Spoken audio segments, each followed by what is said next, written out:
Largest savings of $2.1 trillion we've ever had. But he's facing strong pushback from conservatives, including Texas Congressman Chip Roy, who think it doesn't do enough to address spending while it suspends the debt ceiling until after the next presidential election, January of 2025. Not one Republican should vote for this deal.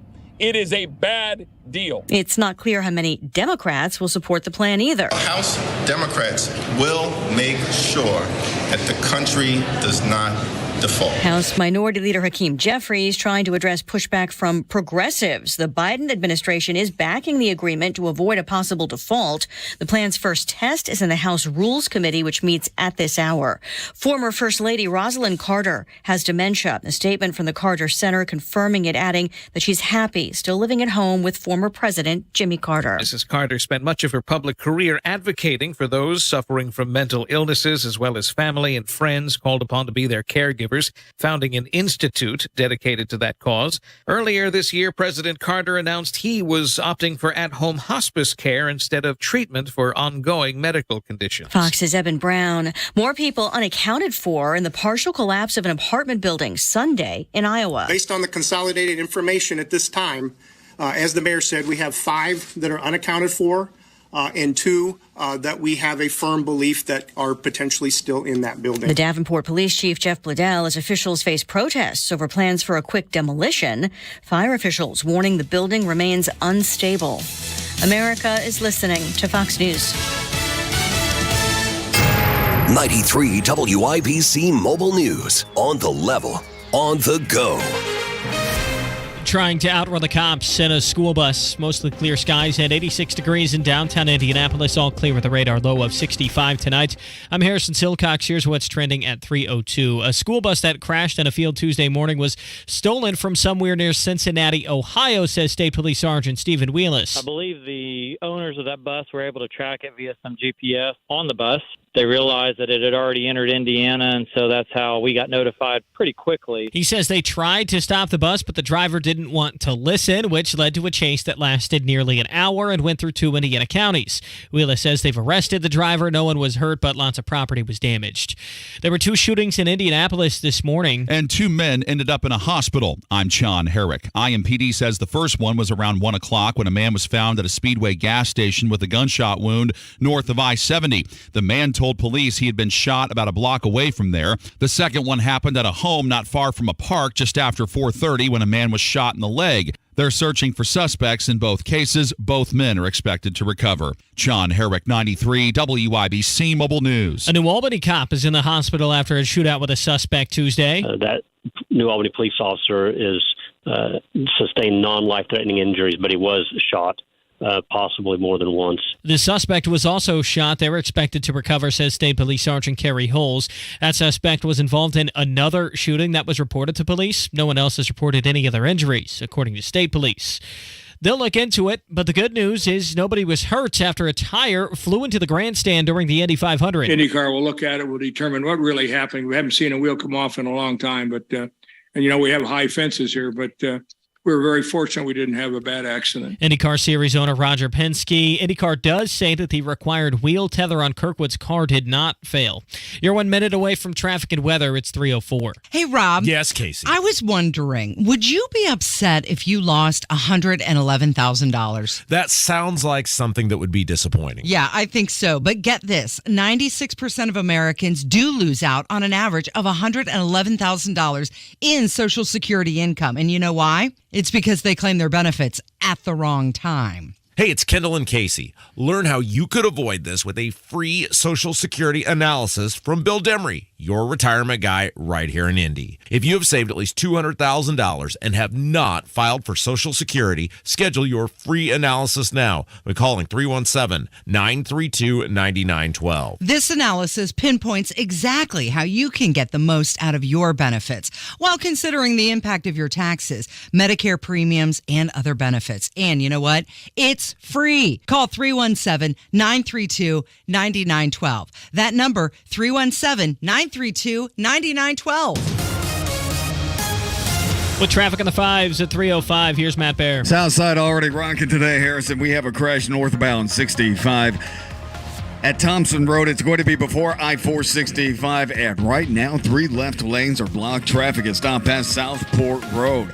Also a crash 96 at Zionsville Road. Traffic sponsored by Staples Stores. Staples Stores provide innovative products and services for small business, remote workers and learners, even teachers and parents. Explore more at your local Staples store. I'm Matt Bear. Follow us on Twitter for instant traffic updates at WIBC Traffic. And the forecast from the American Standard Cooling Weather Center. Sunshine for the morning hours. A few spotty downpours possible this afternoon. Today's high 87. We're mainly clear, quiet, and mild overnight. A low of 64. I'm Wish TV Storm Track 8 meteorologist Marcus Bailey for 93 WIBC. And I'm Harrison Silcox on the level, on the go, and on WIBC.com.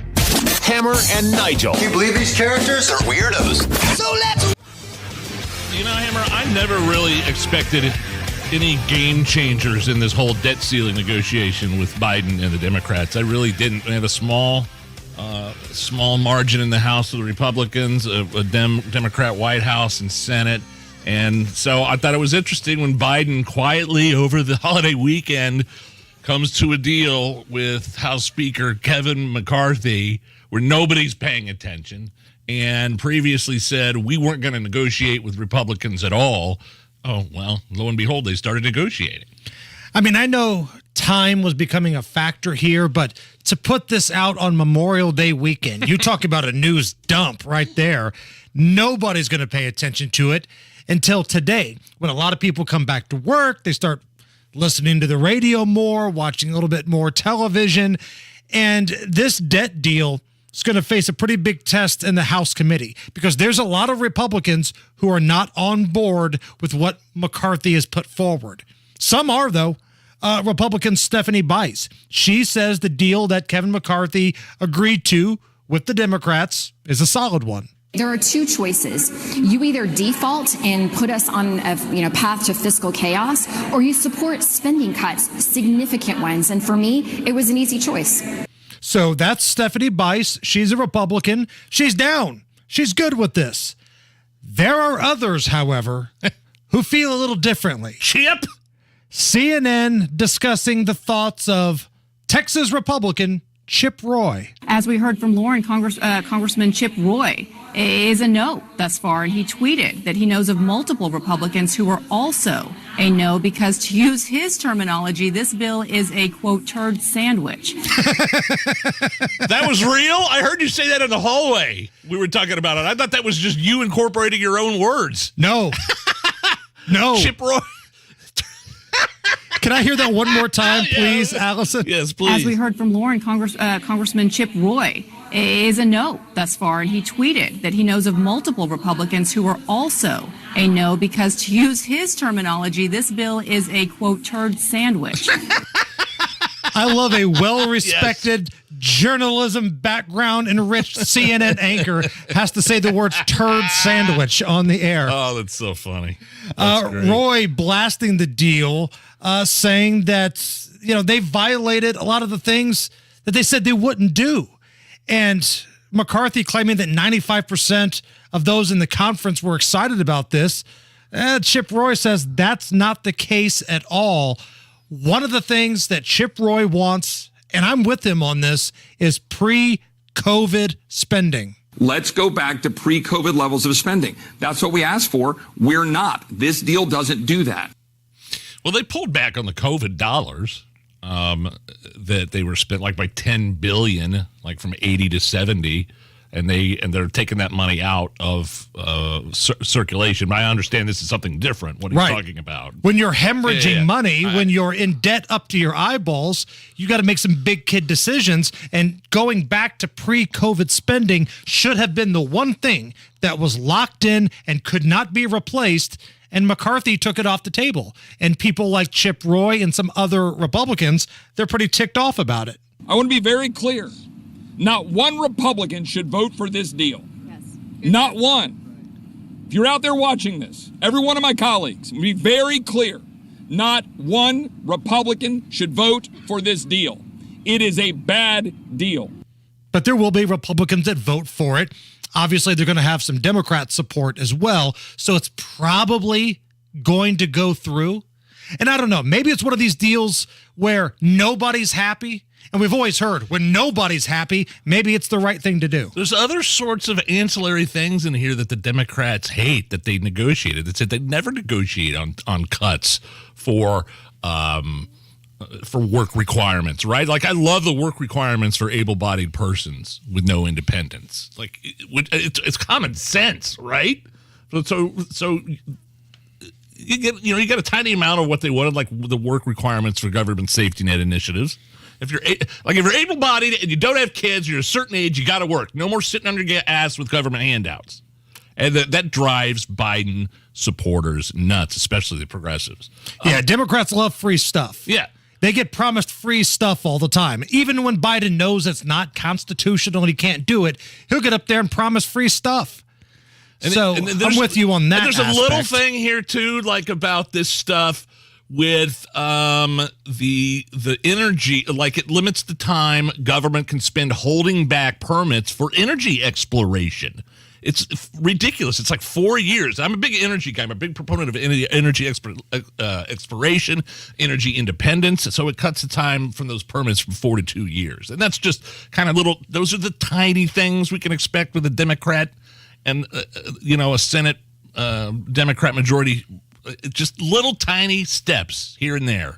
1% cap on spending increases for 2025, and the non-military spending is flat, basically.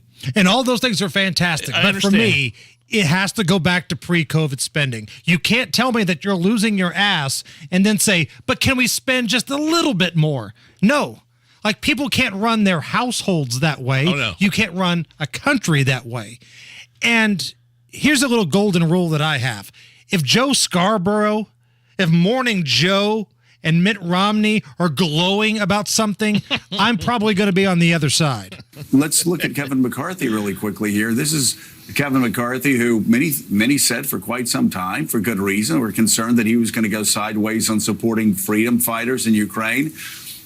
We heard him shut down that Russian reporter, said, get out of their country, stop killing their children, stop committing war crimes.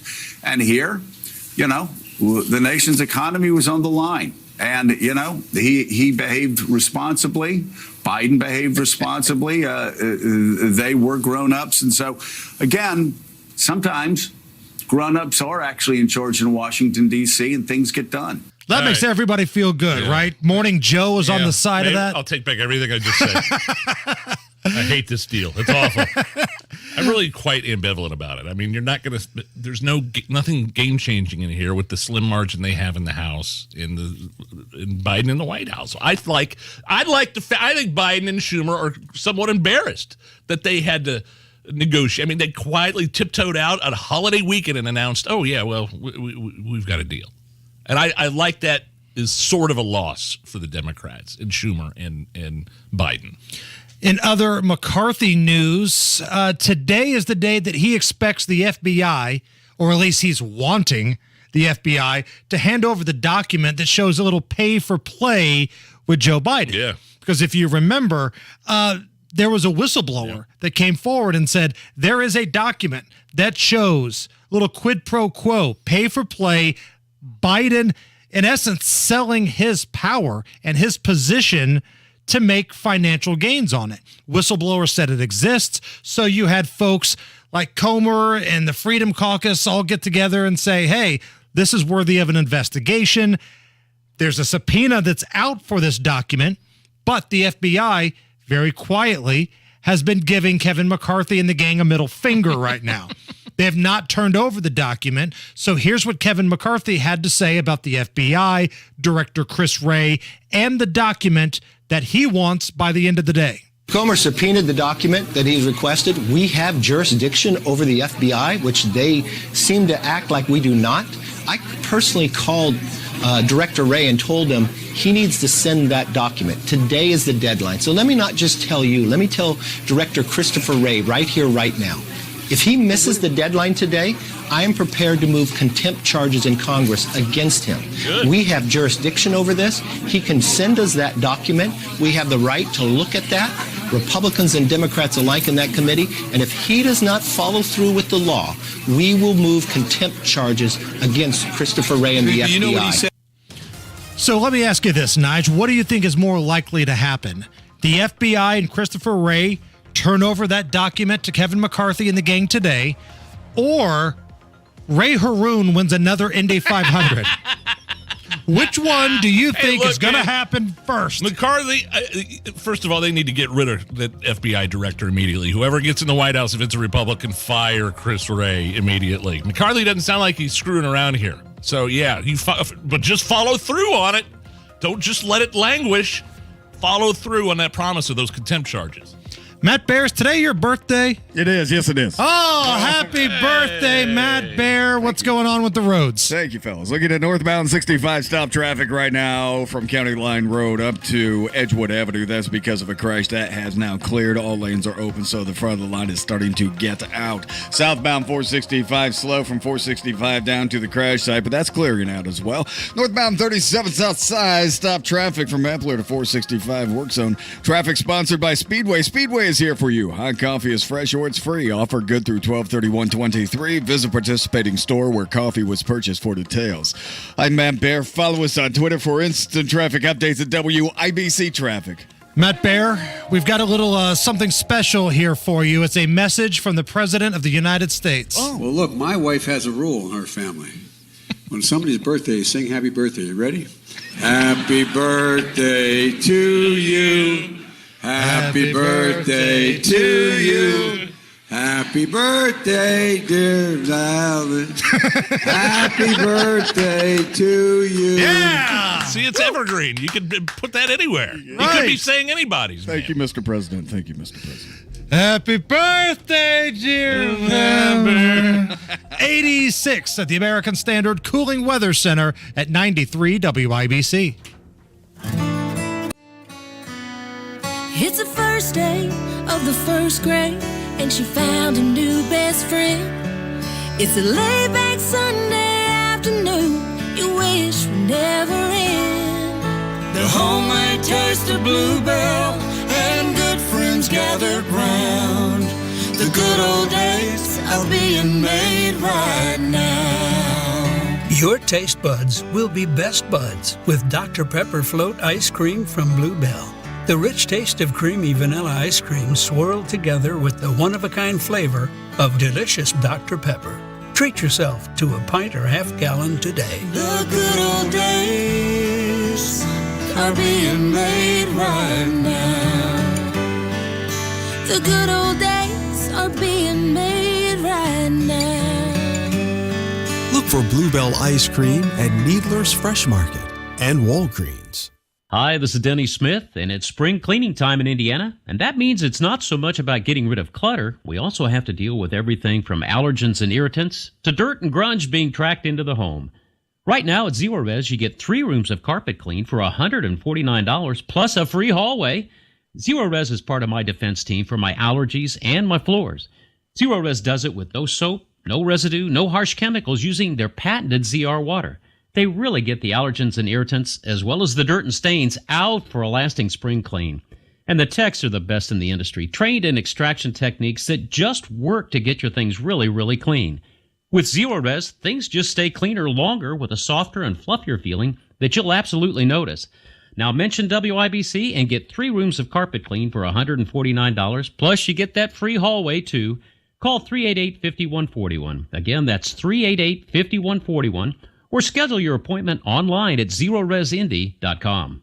Hi, Daddy. Are you almost home? Very soon, honey. Just running a couple errands. Daddy, question. Can we have donuts for dinner?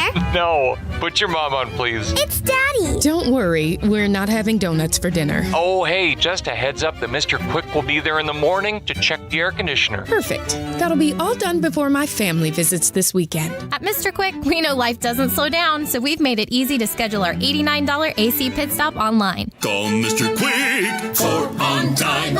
My wife and I are customers of Thompson Furniture and Mattress in Columbus. And by the way, they've seen their competition double, even triple their delivery charges. Thompson Furniture still delivers for free within 75 miles. White glove delivery and setup, it's all for free. This team is the best at what they do. Family owned since 1927. Lazy Boys, Tempur-Pedic, Smith Brothers, huge outdoor furniture selection, guaranteed best price, and it's delivered for free. Only at Thompson Furniture and Mattress in Columbus. Tell them Hammer and Nigel sent you. What you've heard about probiotics is probably wrong. I eat yogurt, so I don't need to take a probiotic. Probiotics? They don't really work.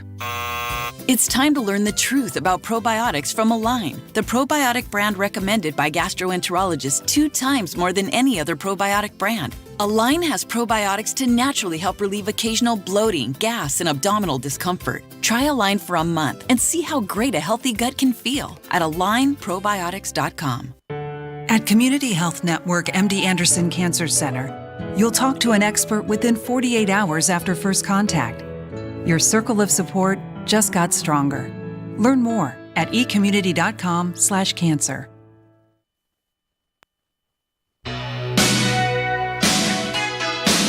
You're listening to the Hammer and Nigel Show. Had an absolute blast at the Indy 500. I hadn't been for about a decade, probably, Hammer, and I think I picked a good one to go to. Oh, man. It had everything.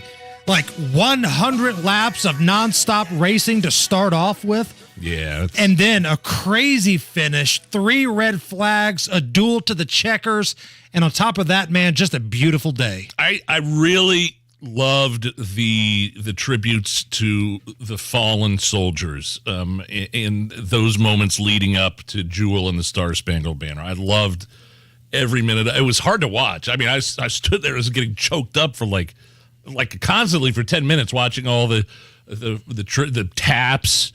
And man. And when they play that taps, oh, yeah. knowing that 300,000 plus people, a rowdy snake pit, and everything else is going on, you could still hear a pin drop in that place. Absolutely. No question. When the 60 seconds of silence, whew, that was powerful. This is what it sounded like on the IMS radio network when Joseph Newgarden crossed the yard of bricks. Twin checkered flag in the air. It's a battle at the start-finish line, and Joseph Newgarden will win the Indianapolis 500-mile race. That's Mark Janes on the call. And what I loved was after he won, Joseph Newgarden pulls up to the start-finish line. And you think, okay, he's going to party, he's going to celebrate. He's going to climb the fence like everybody always does. Right. And just kind of wave high from the other side of the fence to the crowd. No, he went under the fence. He wanted to party with the people in the crowd. I've always wanted to go into the crowd here at Indianapolis. I've seen people go up on the fence. I wanted to go through the fence. I wanted to celebrate with the people. I just thought it would be so cool to be in that energy because I know what that energy is like on race day. And this was a dream of mine. If this was ever going to happen, I wanted to do that. Man of the people, for sure. I'd never seen that before. He was out there acting like the snake pit was still going on. He's out there jumping. He's got his helmet still on. The race suit, all the fans are partying with him. That was a really cool moment. What'd you think of the ending? Because there's a lot of people that say, yeah, this kind of felt like a NASCAR finish, the way they kept stopping the race. I'm a fan. I want to see a green flag finish, but... Yeah. No, I mean, we were paying customers too, and when they announced that third red flag, the crowd went nuts. It was easy to tell it was... obviously...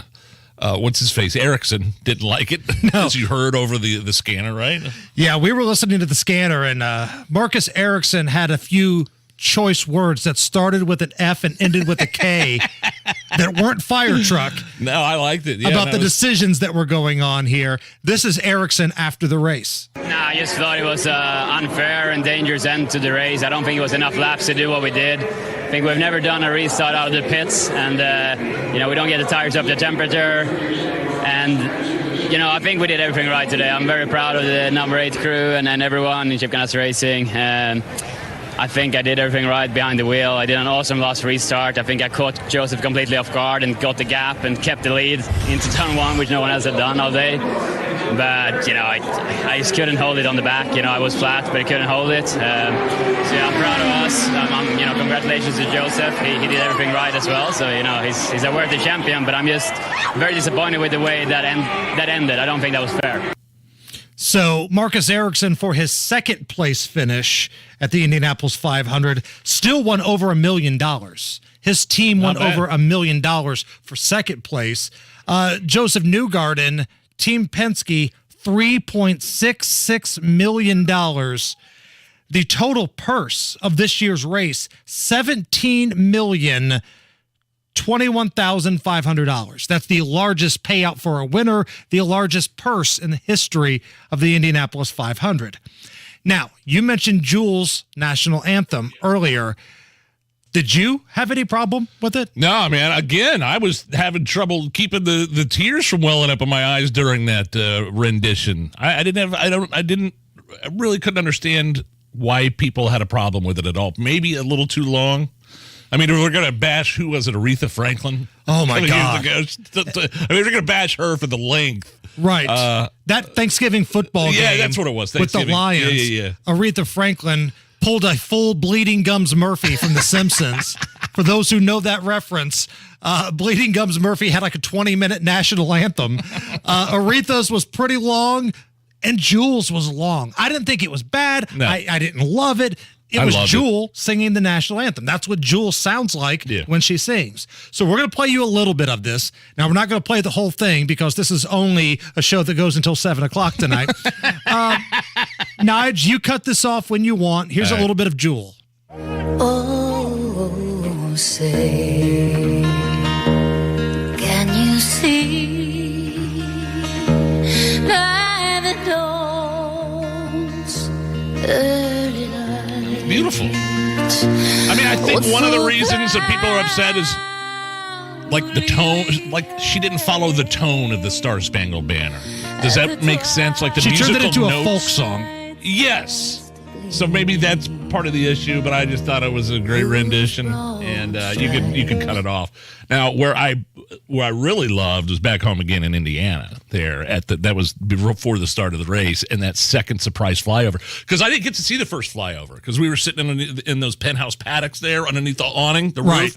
If I was looking at the track, the pagoda was like directly diagonal to my left, and the pole was directly to my right. We were kind of in that area. So they were going parallel with the roof. I couldn't see, but I was not expecting that second flyover. And you and I both got to see that. It felt like it went straight over my head, and I about pooped my pants. Oh, man, that was powerful. Could you imagine being a Taliban, riding a camel somewhere in Afghanistan and seeing one of those things coming at you? The last thing you see before you die is that fast mover. Oh, man, they were hauling some you-know-what. It was awesome. Like a USA chant broke out in my section. Oh, nice. And it was awesome. And one more shout-out. Big thumbs up to all the safety, security, and police officers that took care of business like bosses over the weekend. 300,000+ in, 300,000+ out. Bada bing, bada boom. No problem at all for the law officers involved. Thank you so much for doing what you do. Awesome weekend out at the Indianapolis Motor Speedway. And, of course, remembering why we have the weekend, Memorial Day. Just an emotional weekend for a lot of people. It was awesome. It's the Hammer and Nigel Show. Hey, Pat Sullivan here with a plumbing deal you won't want to miss. To celebrate the month of May, my friends at Hope Plumbing are revving up their deals and offering $500 off their water softeners. If spotty glasses, damaged hair, and dry skin are making you crazy, the time is now to fix that hard water for good. Race on over to hopeplumbing.com or give them a call at 317-641-HOPE to schedule your appointment today. There's nothing more important than time. Time for you and time for family. If issues like high blood pressure or high cholesterol run in your family, make time for highly skilled heart care too. At Indiana University Health, you can book a same-day appointment with the state's most preferred provider of cardiovascular care. See a top cardiologist today, then get back to what's most important without skipping a beat. Visit iuhealth.org/heart to book your appointment today. At Indiana University, we're building on more than a century of innovation in Indianapolis to create the nation's premier urban research university. We're preparing more STEM leaders to fuel our economy, graduating more medical professionals to improve Hoosier health, changing the world with more groundbreaking discoveries, and creating a brighter future for everyone. It's all happening right here at Indiana University, Indianapolis. Visit vision.iu.edu to learn more. 93 WIBC Mobile News. On the level, on the go.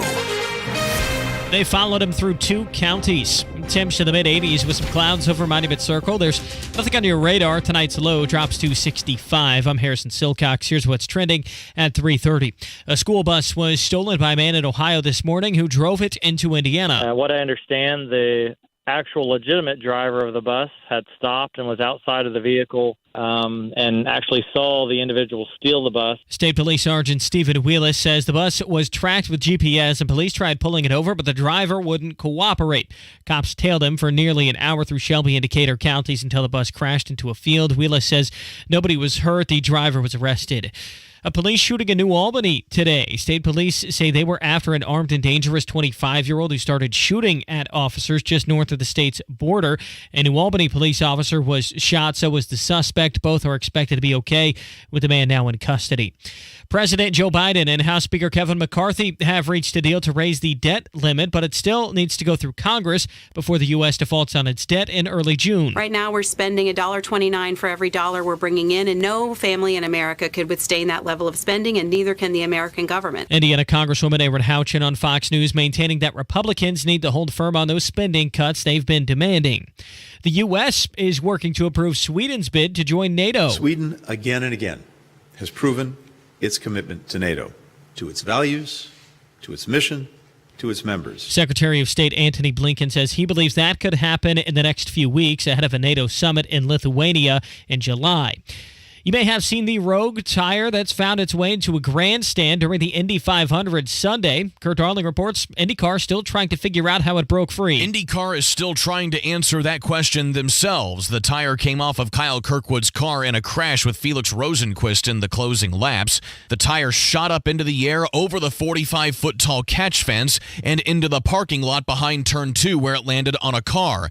No one was hurt by that tire. IndyCar saying that the required wheel tether on Kirkwood's car did not fail based on video evidence of the wreck. Kurt Darling, 93 WIBC Mobile News. You're 1 minute away from traffic and weather. It's 3:32. Life is short, and if we spend our time suffering with pain and it takes away our joy, that's not a very good way to live. He's right. It's hard to be happy when you're in constant pain. QC Kinetics patient Chad admits the chronic pain in his knee really robbed his quality of life. When I was going to the traditional doctor and getting the pain pills, my smile wasn't as big as it usually is. Going to my high school reunion on crutches, it was awful. But then Chad visited QC Kinetics. He experienced the real power behind natural regenerative treatments. Using healing properties from his own body, QC Kinetics was able to restore and repair damaged tissue, finally giving Chad lasting relief with no drugs, no surgery, and no downtime. And I'm feeling on top of the world because of QC Kinetics. Learn how advanced regenerative medicine can help your body heal itself at QC Kinetics.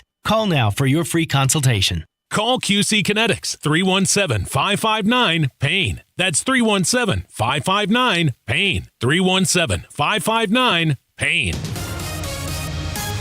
With traffic at 3:33, what's going on, Matt Bear? Harrison, I'm looking at the south side. The crash did clear on northbound 65 after Southport Road. Northbound 37, never clear. It stopped right now from Epler Avenue up to 465. It's a work zone.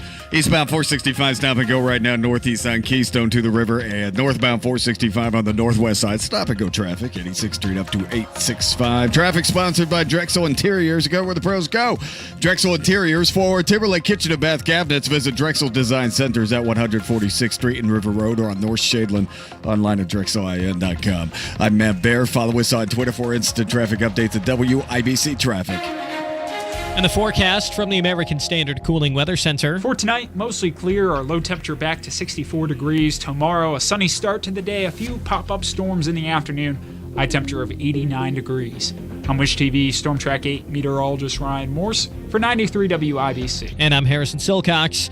On the level, on the go, and on WIBC.com. The only way to bag a classy lady is to give her 2 tickets to the gun show. It's Monday Gun Day with the gun guy. Just watch out for the guns. They'll get you. Guy Wilford. Stop calling your arms guns. Hammer and Nigel show. Tuesday Gun Day, actually, for the short week. My name is Nigel. Jason Hammer is here. 2A attorney, licensed firearms instructor, Guy Relford, host of the Gun Guy Show. Saturdays here on 93 WIBC live in studio. Guy, how are you? Man, I'm great, and thanks as always to our sponsor, Fort Liberty Firearms in Avon, 8401 East Highway 36. Great place to buy firearms, ammunition, or accessories. And check out their new safe room there at Fort Liberty Firearms. Check them out at fortlibertyfirearms.com. So let's get into a little bit of what took place last week. I know you joined us on Friday, but a lot of people were off work on Friday. Maybe they were out at the track, hitting the roads. So I think this warrants a reset.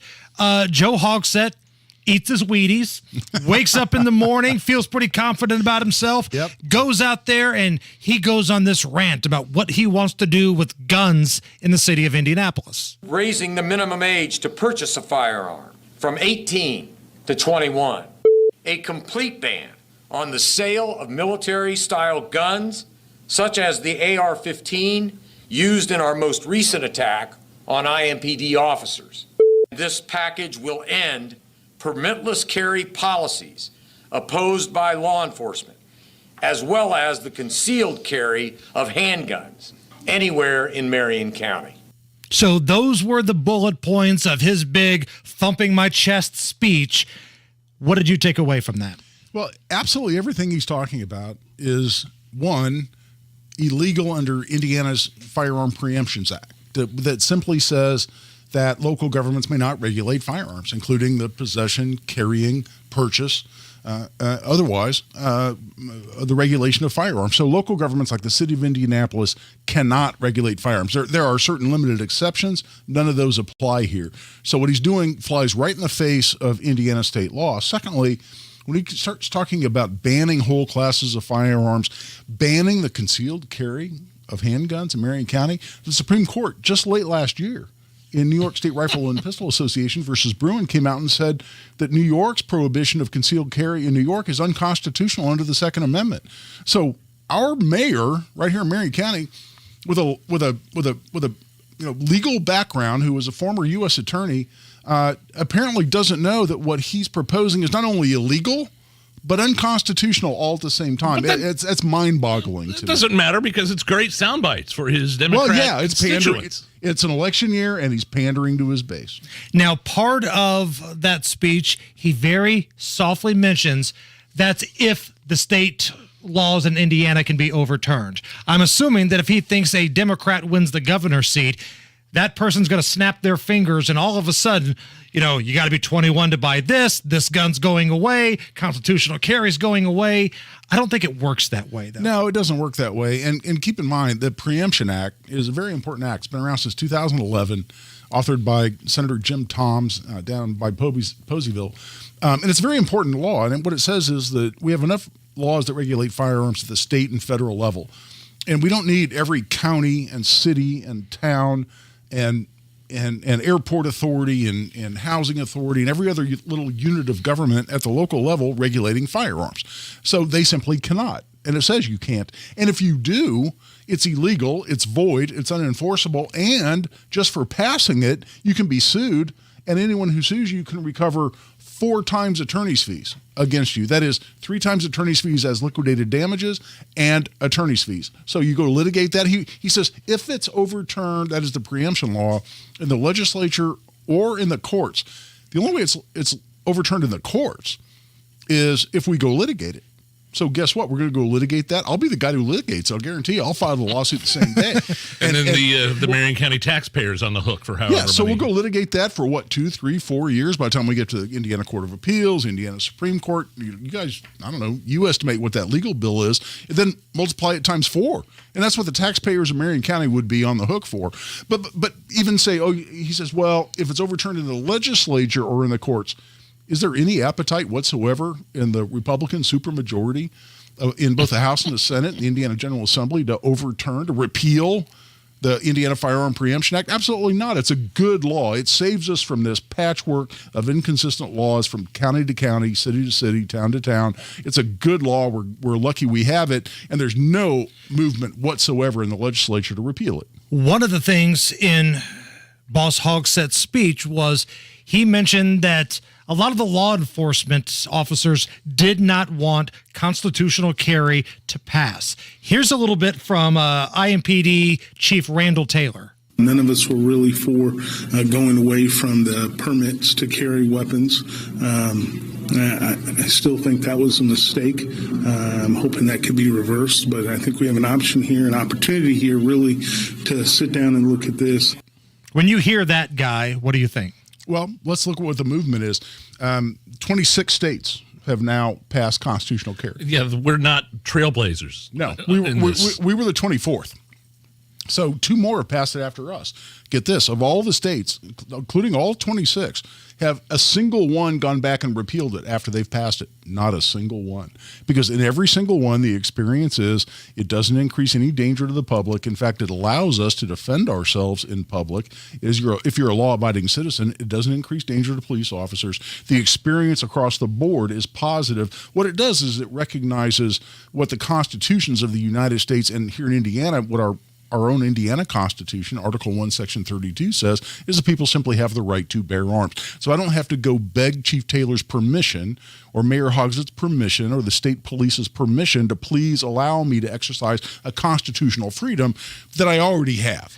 And it still feels like law-abiding citizens who want to carry their firearm, they have to fight this battle of a massive amount of dumb people who have been brainwashed into thinking, well, anybody can get a gun now. You don't have to pass a background check. That is the furthest thing from the truth, but for whatever reason, that message doesn't go out there. Constitutional carry had no effect whatsoever on buying a gun. You have to pass a background check. You go into a gun store to buy a gun, you had to pass a background check before constitutional carry. You still have to pass that exact same background check. And if anybody wants a fact sheet, you go to the2wayproject.com. Just scroll down to articles. This is my organization, the 2-Way Project, gun rights organization, is a constitutional carry fact sheet. But what it says is it has no effect on who's eligible to possess a firearm. If you were ineligible to possess a firearm before, you can't possess a firearm now. It has no effect on buying a gun. It has no effect on where you can lawfully possess a gun. It has no influence, no effect whatsoever on any of those things.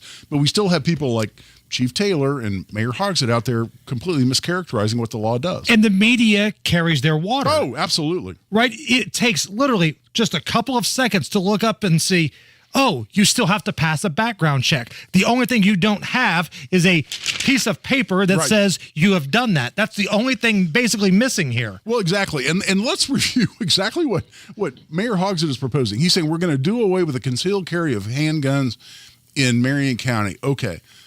Marion County can't make it a crime to carry a handgun in Marion County because they're just a city. All they can do is pass an ordinance. A city can't make or pass a criminal statute that makes something a crime, that puts people in jail. So you can pass an ordinance so you can fine people. Okay, so now you're going to say, here in Marion County, you can be fined if you're carrying a concealed firearm, and that's going to cut down on violence in Marion County. Right. So I'm a drug dealer, and I'm about to go murder my rival drug dealer. That's my plan. I'm going to go shoot this SOB because he's infringing on my territory. And I don't care about the death penalty. I don't care about murder and 60 years in prison. I don't care about any of that. I've got my gun in my pocket. I'm on my way to shoot this guy. I'm all pumped up. And at the last minute, I say, hold on. Mayor Hogsett says I could be fined $500 if I'm carrying a handgun in Marion County. Right. I better leave my handgun at home. I'm not going to commit this crime. Mayor Hogsett's ordinance has saved a life here in Marion County. Hallelujah. The most violent year this city has ever seen a couple years ago in terms of homicides was before constitutional carry. Yes. And I find it hard to believe that, like you said, that same drug dealer is walking around with this firearm going, boy, I can't wait till the law changes. I want to kill so many people, but I want to be a law-abiding criminal, so I'm going to wait till the law changes. Well, even carrying a handgun without a license was a misdemeanor. That's up to 1 year in prison. And if you're a serious violent felon, you can't have the gun in the first place. No, it's already illegal. It's already illegal if you're any kind of felon. It's already illegal if you're a domestic abuser. It's already illegal under a million different ways. None of that changed with constitutional carry. That's what these idiots don't get. And whatever they do, they always insist on punishing the law-abiding citizen. Constitutional carry only benefits the law-abiding citizen. That's what they can't get through their heads. I think they're actually smart enough to understand it. They just don't care because they don't respect our constitutional freedoms to begin with. Can you stick around for one more break? Always, man. Because I want to get your thoughts on something Ron DeSantis has said. As his campaign gets rolling, he's talking about 2A protections. We'll have your thoughts on that when we come back. Guy Relford with us. It's the Hammer and Nigel Show.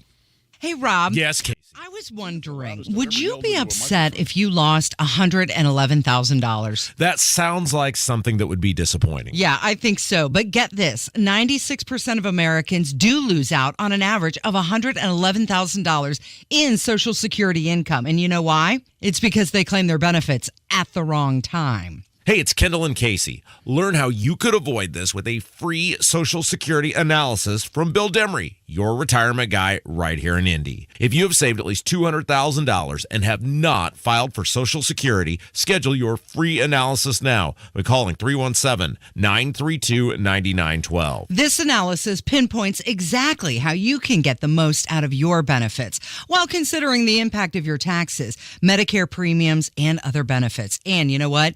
It's free. Call 317-932-9912. That number, 317-932-9912. If you travel 465 on the south side of Indy, heads up. INDOT has announced upcoming directional closures for work activities associated with the I-69 Finish Line project. Beginning June 2nd, eastbound 465 will close between I-70 and I-65 for approximately 3 weeks. Beginning July 7th, westbound 465 will close from I-65 to I-70 for approximately 3 weeks. Detour routes will use I-65 and I-70 near downtown. You can get all the details at I69finishline.com. Get ready to save with Spectrum One. You get Spectrum Internet delivering fast and reliable speeds for $49.99 a month, free advanced Wi-Fi for enhanced privacy and security, and a free Spectrum mobile line with unlimited talk, text, and data, plus nationwide 5G. Go to spectrum.com/save more and use the Spectrum One savings calculator to see how much you can save today.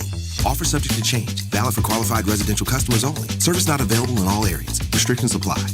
When 1 Hour Heating and Air Conditioning shows up at your doorstep, you can expect a friendly, knowledgeable, and prepared technician to handle the task at hand. Getting your service done correctly and on time is our priority. Visit 1HourAirIndy.com to book an appointment online and save $90 off your next repair. One great benefit that comes with getting old is that you've seen it all. For nearly 200 years, Old National Bank has been there, an established financial partner, serving the community right in the community. Old National Bank, where relationships and results matter. Get old. What is 988? It's a way forward. It's a listening ear. It's whatever help you need, when you need it. The 988 Suicide and Crisis Lifeline offers trained crisis specialists ready to talk to you 24/7. If you or someone you love is experiencing a mental health or substance use crisis in their life, call or text 988. Want more information? Visit 988indiana.org. It's getting hot. Need AC service in Johnson and surrounding counties? Call Marshall Mechanical Heating and Cooling, your independent American Standard Air dealer.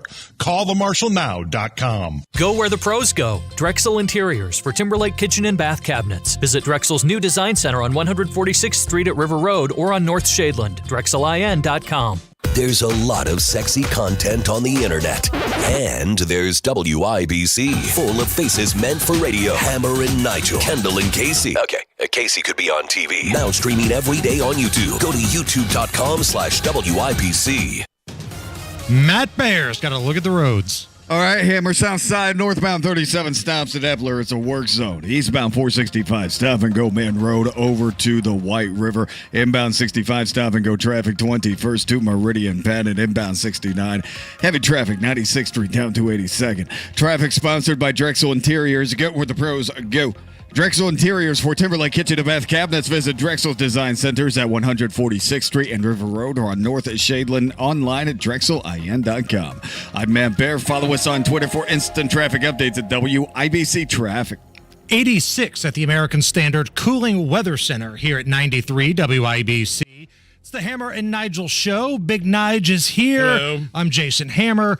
Guy Relford back with us. So, Guy, do you remember, and I want to say this was shortly after Parkland, where then President Donald Trump said maybe we need to have this policy of taking guns first and going through due process second. Does that ring a bell? Absolutely. No, I remember like it was yesterday. In fact, I was watching it live, and it was with President Trump, and he had his cabinet there with his attorney general, and they were talking about what they could potentially do on keeping people safe after the horrific shooting in Parkland at Marjorie Stoneman Douglas High School.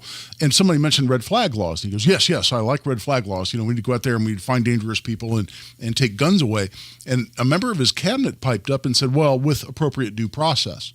And President Trump looked right at him and he said, take the guns first, due process later. Because here in Indiana, which you are a part of writing the law for here, due process is a big part of the red flag law. It's a big part of it, and one of the big changes we made in 2019 was to put more due process into it. But it's an ongoing struggle, and frankly, it's still a statute here in Indiana that can be abused. But no, it's better than most. But President Trump caught a lot of flack and deserved a lot of flack for that statement talking about due process later. And keep in mind, it was right there in the same days and weeks where he said, oh, by the way, bump stocks are gone, bump stocks are illegal, and then commissioned his ATF at the time to go rewrite essentially the definition of machine gun in a federal statute and make bump stocks illegal without any involvement of Congress, and a lot of us have had a problem with that. So this is, I think, an area of weakness or an area that could be attacked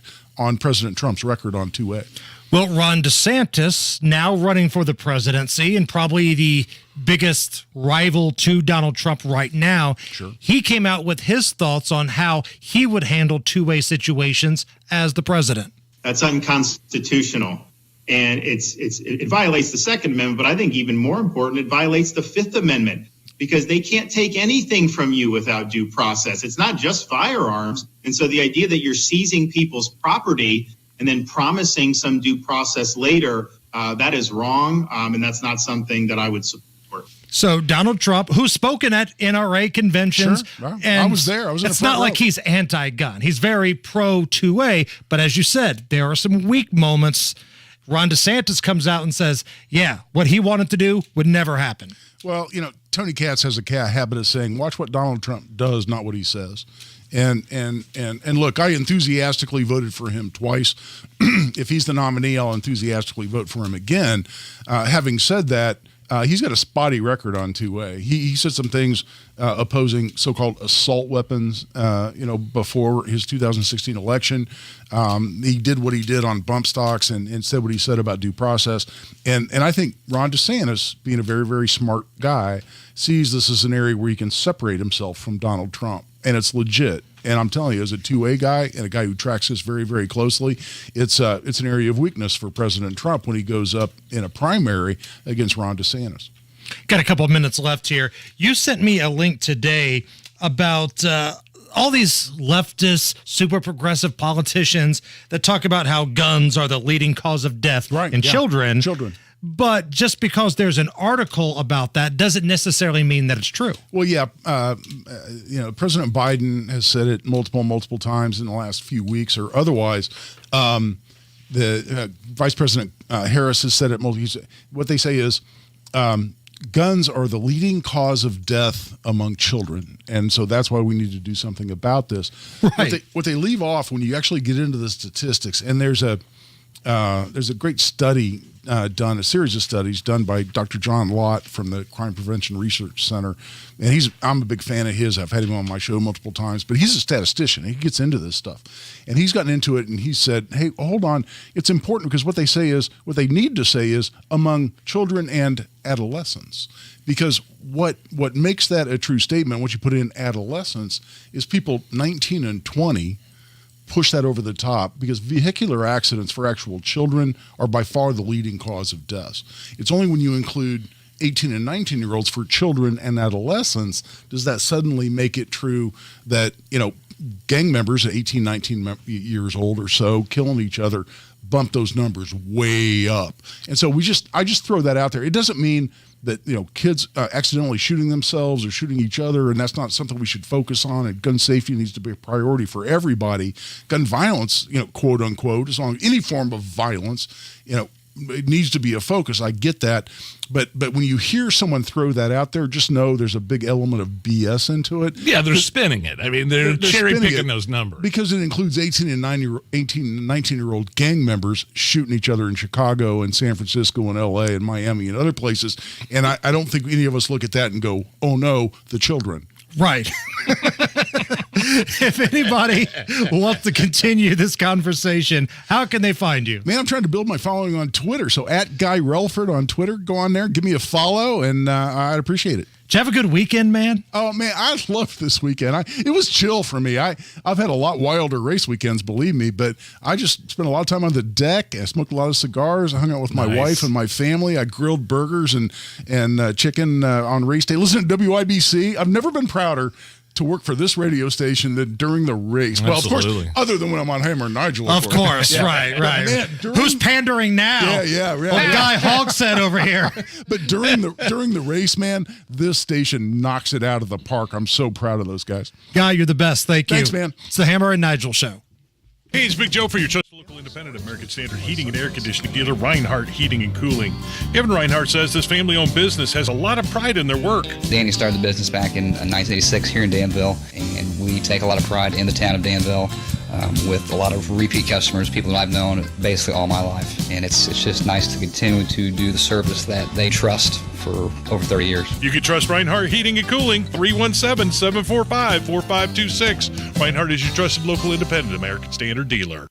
If your leaky chimney is at it again, there's only one place to call. That's Chimney Solutions. Chimney Solutions has over 20 years of experience inspecting, sweeping, and troubleshooting chimney systems. From repairing your masonry to waterproofing to chimney caps, they handle it all with craftsmanship guarantees. The Chimney Solutions team is Chimney Safety Institute of America certified and members of the National Chimney Sweep Guild. Call Chimney Solutions today at 317-757-6979. Online at chimneyindy.com. That's Chimney Solutions. Hey, it's JMV. My friend Lance and his crew at LD Smith Plumbing have gotten me out of a jam more than once when I needed a quick, reliable plumbing repair for those pesky clogged drains. I count on LD Smith to provide the best solution to fix my clogged drain. Gurgling noises in your shower, drain, or backups in your sink or toilet. Give LD Smith a call for a free drain inspection. They'll find the clog and offer the best solution to fix it with no obligation to use their services. 317-927-7186, ldsmithplumbing.com today. Hi there, we're almost to dance. Only a couple minutes late. You guys at baseball yet? Not yet. Someone forgot their cleats. I thought I had them, Mom. Which makes no sense because you're barefoot. Hey, babe, can you handle the AC thing? It was super hot in the kids' rooms this afternoon. On it. I know just who to call. At Mr. Quick, our $89 AC pit stop will keep your system running smoothly all summer. Our online scheduling is easy and convenient. Call Mr. Quick for on time. There are more identity threats than you realize. Even if you monitor your credit, only a little personal info needs to leak out, like your social security number or password, for you to become a victim. LifeLock alerts you to threats you could miss. If your identity is stolen, a dedicated U.S.-based restoration specialist will work to fix it. No one can prevent all identity theft or monitor all transactions, but everyone can save up to 25% off their first year with promo code NEWS. Go to LifeLock.com. Your home is your sanctuary. Get the peace of mind you deserve with a free estimate on a Generac automatic standby generator for your home from Generator Supercenter, the nation's #1 Generac generator dealer. With expert installation and 24-hour monitoring, Generator Supercenter won't leave you in the dark. Financing is available. Take control of your power today with Generator Supercenter. Call 317-827-0808. Generator Supercenter of Indianapolis, 317-827-0808. Man, I got such a craving, Hammer, for Jay's Lobster and Fish Market there in the Garage Food Hall, the Bottle Works District. And I know they specialize in the lobster rolls, but I got 4 words for you. Lobster, mac, and cheese. Oh, I will see that, and I will raise you Palavana Cubano. If you're looking for the best Cuban sandwich in Indy, it's not even close. Palavana Cubano, it's right there. The best atmosphere and food in Indy. And don't forget about Jay's Lobster and Fish Market. Tell them Hammer and Nigel sent you. By listening to WIBC, you'll learn how to create a secure income plan that is sustainable throughout retirement from Crown Haven Wealth Advisors. Tune into WIBC this Sunday from 9 to 10 p.m. Coming up in 2 minutes, someone tried to outrun the cops in a stolen school bus. Both the cop and a suspect were shot in New Albany this morning, and how one Hoosier Congresswoman wants to handle the debt ceiling deal. All that and more coming up after Fox News Radio from the Peterman Brothers Heating, Plumbing, and Electrical Studios. You've got temperatures in the mid-80s downtown. You're listening to 93 WIBC, WIBC HD1 Indianapolis. It's 4 o'clock. A bipartisan push for passage. I'm Lisa Brady, Fox News. Both the House Speaker and the White House are urging support for a deal that suspends the debt ceiling, avoiding default, while also limiting spending. This agreement represents a compromise, which means no one gets everything that they want, and hard choices had to be made. Negotiations require give and take. That's the responsibility of governing. White House Budget Chief Shalonda Young urging Congress to pass the deal, but some progressive Democrats and conservative Republicans oppose it. The House Rules Committee is meeting to prep the bill for debate and may not have enough votes to send the bill to the floor. An American who's been living in Thailand is now under arrest in the U.S., accused of threatening U.S. senators over unsolicited emails, including making a death threat. The Justice Department says Eric Charles Welton is also accused of threatening to kill U.S. Marines at the consulate in Thailand over an immigration issue. 2 arrests made, with more possible, in Hollywood, Florida, after gunfire on a boardwalk in a crowded beach area last night. 9 people were injured, including several children. When you do something like this in broad daylight with CCTV cameras up and down our boardwalk, you will be identified and you will be caught and brought to justice. We're not going to tolerate this kind of behavior. Hollywood Mayor Josh Levy, police think the shooting started during a fight. The 2 suspects arrested so far face gun-related charges. The U.S. military is calling out China over an incident over the South China Sea, where the Indo-Pacific Command says a Chinese fighter pilot made an unnecessarily aggressive maneuver, flying directly in front of the nose of a U.S. Air Force aircraft, which had to fly through wake turbulence.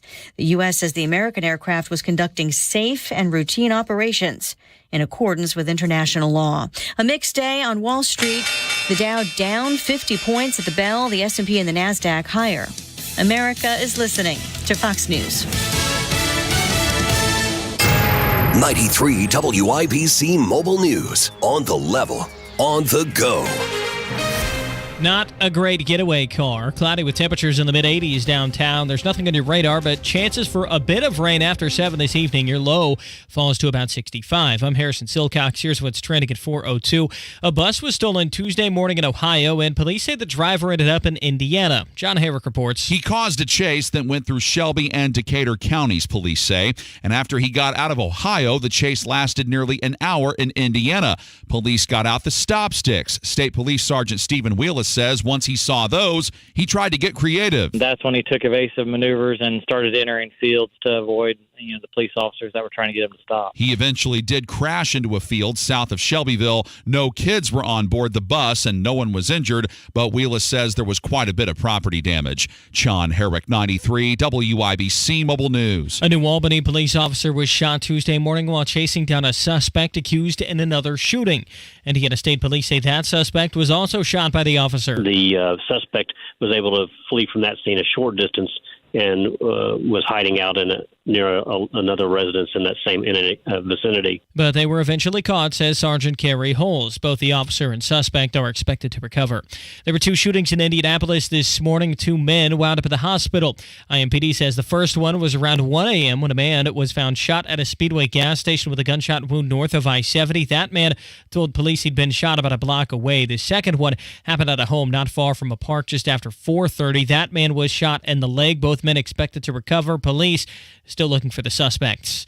There's a deal to raise the debt limit in Washington, but will it pass Congress? Kurt Darling reports. Congress expected to vote Wednesday on raising the debt limit in a deal made between President Biden and House Speaker Kevin McCarthy. The deal has items that both sides want, such as limited government spending for Republicans, like Indiana Congressman Aaron Houchin. We are asking for reductions in spending in exchange for increasing the debt limit, which is why we included that in Limit, Save, Grow. There are savings that we can have. Okay. We have to hold the line on spending. Talking to Fox News, she hasn't said yet whether she supports the plan or not. Kirk Darling, 93 WIBC Mobile News. You're 1 minute away from traffic and weather. It's 4:04. The year is almost half over, and you are still dealing with that knee or hip pain. Enough is enough. Pills are not the answer. Surgery is not the answer. You need to call QC Kinetics today. Tony Katz here, and the advanced regenerative medicine solutions at QC Kinetics can give you a life without chronic joint pain. QC Kinetics is the nation's leader in taking healing properties from your own body and applying them right into your achy joint, so your joint tissue can be repaired and restored naturally. Patients across America are having life-changing results, and there's no drugs, no surgery, and no downtime. If you have pain in your knees, back, shoulders, hips, you need to stop what you are doing and call QC Kinetics now for a free consultation. Learn how the latest advances in regenerative medicine can give you your life back. Get started today. Call QC Kinetics for your own complimentary consultation. QC Kinetics is in Eagle Creek, in Greenwood, and now in Carmel. So call 317-559-PAIN. 317-559-PAIN. In Eagle Creek, in Greenwood, and now in Carmel. 317-559-PAIN. Traffic on the 5s at 4:05. How are the roads, Matt Bear? Harrison, we just left it on the northeast side here of the express lane. It's northbound 465 at I-69. The express lane was blocked. Now it's partially blocked. And that express traffic stop and go to slow back to Penn Pike. Eastbound 465 stop and go traffic from Keystone Avenue over to I-69. Northwest side, it's a hit on northbound 465 before I-865. And right now the left lane is blocked. That is stopped. It gets back to West 79th. Traffic sponsored by Freegia and Freegia Auctioneers. Freegia and Freegia is hosting a public auction on June 1st in Clayton. Construction equipment, trucks, trailers, more. Bid live on site or online at BUYFREIJE.com. License AC3120002. I'm Matt Bear. Follow us on Twitter for instant traffic updates at WIBC Traffic. And the forecast from the American Standard Cooling Weather Center. For tonight, mostly clear. Our low temperature back to 64 degrees. Tomorrow, a sunny start to the day. A few pop-up storms in the afternoon. High temperature of 89 degrees. I'm Wish TV Storm Track 8 meteorologist Ryan Morse for 93 WIBC. And I'm Harrison Silcox on the level on the go and on WIBC.com. Hammer and Nigel. Can you believe these characters are weirdos? So let's rock it! My name is Nigel. Jason Hammer right over there. Oh, boy, the debt ceiling. I'm not even sure how much interest there is in this topic. I think it's a big deal because government spending is so out of control. Well, nobody was paying attention over the holiday weekend. Joe Biden snuck out there and told everybody he reached a deal with McCarthy, the House Speaker, reach a deal on the debt ceiling. It's basically suspending the debt ceiling until after the presidential elections.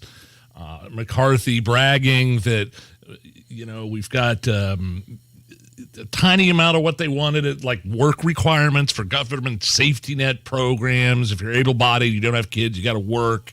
I thought the Biden saying that he would never negotiate with Republicans on coming to an agreement here on the debt ceiling, and then caving at the last minute and saying, oh, yeah, well, actually, we've been negotiating. I think that's a win, but this doesn't really get my motor turning, so to speak. I like the parts about, they did cut a third of the IRS spending, but they still got a ton of agents that they're hiring. They cut about $20 billion off that. They cut some COVID money that they weren't using. Cut all of the COVID money. Cut every damn bit of the COVID money. I think I'm a little bit more fired up than you are because it feels like we're way overthinking this whole process. If you're Kevin McCarthy, the one thing that you cannot waver on is, well, there's two things, actually. Number one, you're getting rid of all the extra IRS agents. And number two, you're going back to COVID spending. If you want to dish out all this money to Ukraine, fine, you may cut somewhere else. If you want to dish out money to all your liberal bullcrap buddies, fine, you may cut somewhere else. This is the way families and businesses have to run in this country. Yeah. The government should be the same way. So right now, they're in committee. It's like one of the first committee hearings where they're going over, talking about, picking apart why this is either a good idea or a bad idea.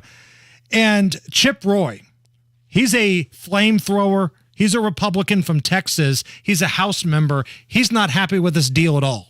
No one sent us here to borrow an additional $4 trillion to get absolutely nothing in return. But at best, if I'm being really generous, a spending freeze for a couple of years. That's it. That's about what you get. And frankly, you're going to make things worse, and my Democratic colleagues know it. That's why they're supporting it. That's why they're going around gleeful. Look, there's a reason our Democrat colleagues support this. There's a reason that Mitt Romney supports this. There's a reason that Bill Kristol supports this. It's all the same stuff.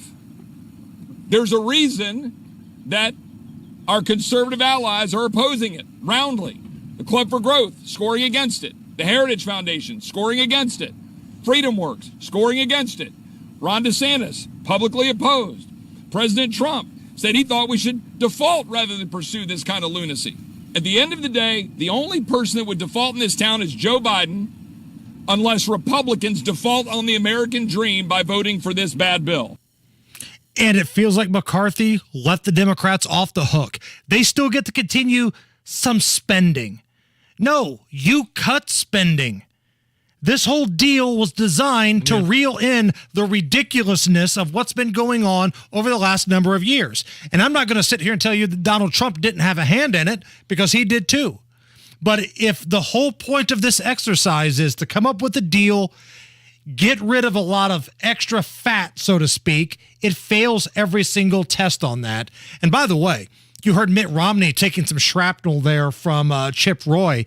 Would you like to hear Mitt Romney firing back at Chip Roy? Oh, Nige? wow. Chip, I'm going to come at you like a spider monkey. Yeah, turn up the heat. You got me. It's Mitt Romney. I like the way they're talking to you, Chip. Fires me up. In other news, over the weekend, super progressive, very woke USA Today columnist Nancy Armour wrote this hit piece attacking ESPN's Samantha Ponder. Now, if you've watched any sort of football coverage on ESPN, you've probably seen Samantha Ponder. Samantha Ponder, Nige, made the mistake of saying we need to protect women's sports, and biological men probably should not be playing against biological women. Somebody on ESPN said that? She did. What? Well, does she host Countdown? Yeah. NFL Countdown? I think she hosts a couple different shows, yeah. Her husband used to be a quarterback, Christian Ponder, in the NFL. In this hit piece in the USA Today, Armour called Samantha Ponder a bigot. So what? For saying that women's sports need to be protected. Quote, ESPN's Samantha Ponder is the latest to tell on herself, using a tweet by anti-trans activist Riley Gaines to fight for the integrity of Title IX. So let me just stop that right there, because first of all, Riley Gaines is not anti-trans. She's pro-women. Pro-women. Yeah. I mean, she's pro keeping women's sports fair. Right. Biological men do not belong in women's sports. This may come as a shock, but one of these lunatics had something wrong right out of the gate in her USA Today article. So the article goes on after clearly labeling Samantha Ponder and Riley Gaines a certain way. Quote, if ESPN's Sam Ponder was truly concerned about women's sports, she had ample opportunity in the last year to call out the inequities that actually do exist. She hasn't. This isn't about fairness. It's about her bigotry. Well, maybe Samantha Ponder was scared of losing her job from her super left organization at ESPN. It wasn't until Sage Steele came out and was the forefront runner and said, yeah, this thing's not right here. And then Samantha Ponder felt comfortable to come out afterwards.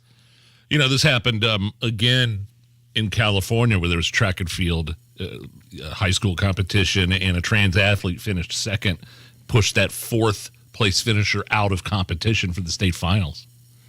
And so for people saying this is not a problem, it doesn't happen. It happened twice, and it happened in Southern California too. Same type of thing. So it does happen. It's a problem. It's not fair. And I think there's a lot of, I think it's telling that you're seeing trans men wanting to compete in women's sports, but you never see, do you see a lot of women, trans, women who become men playing in men's sports? No, because they couldn't keep up. Right. There's physical differences, absolutely. And athletics kind of go along with that. And again, when these progressive activists, and that's what this writer is, it's an activist, not a sports reporter, it's an activist. When they say this kind of crap, just stop taking them seriously. Just laugh in their face and move on. Now, we're going to do something that we haven't done in a long time, Nige. It used to be a favorite segment on this program. We haven't really had any updates, but now we have one. Ladies and gentlemen, we have a monkeypox update. Monkeypox, monkeypox, oh monkey, monkey, monkey, monkeypox, monkeypox, oh monkey, monkey, monkey, monkeypox, monkeypox, oh monkey, monkey, monkey, monkeypox. How I've missed that. I think it's Mpox now, isn't it? It will always be monkeypox to me. We're not allowed to call it monkeypox for some reason. Yeah, we're not allowed to call it Deer Creek either, but here we are. The CDC has issued a health alert to U.S. doctors to watch for new cases of monkeypox or Mpox as pride events start to ramp up throughout the United States. Oh, yeah. The pride events. Because it's mostly a disease that's passed along in the gay community. Monkeypox infections went sky high in the summer of 2022 in the wake of pride gatherings.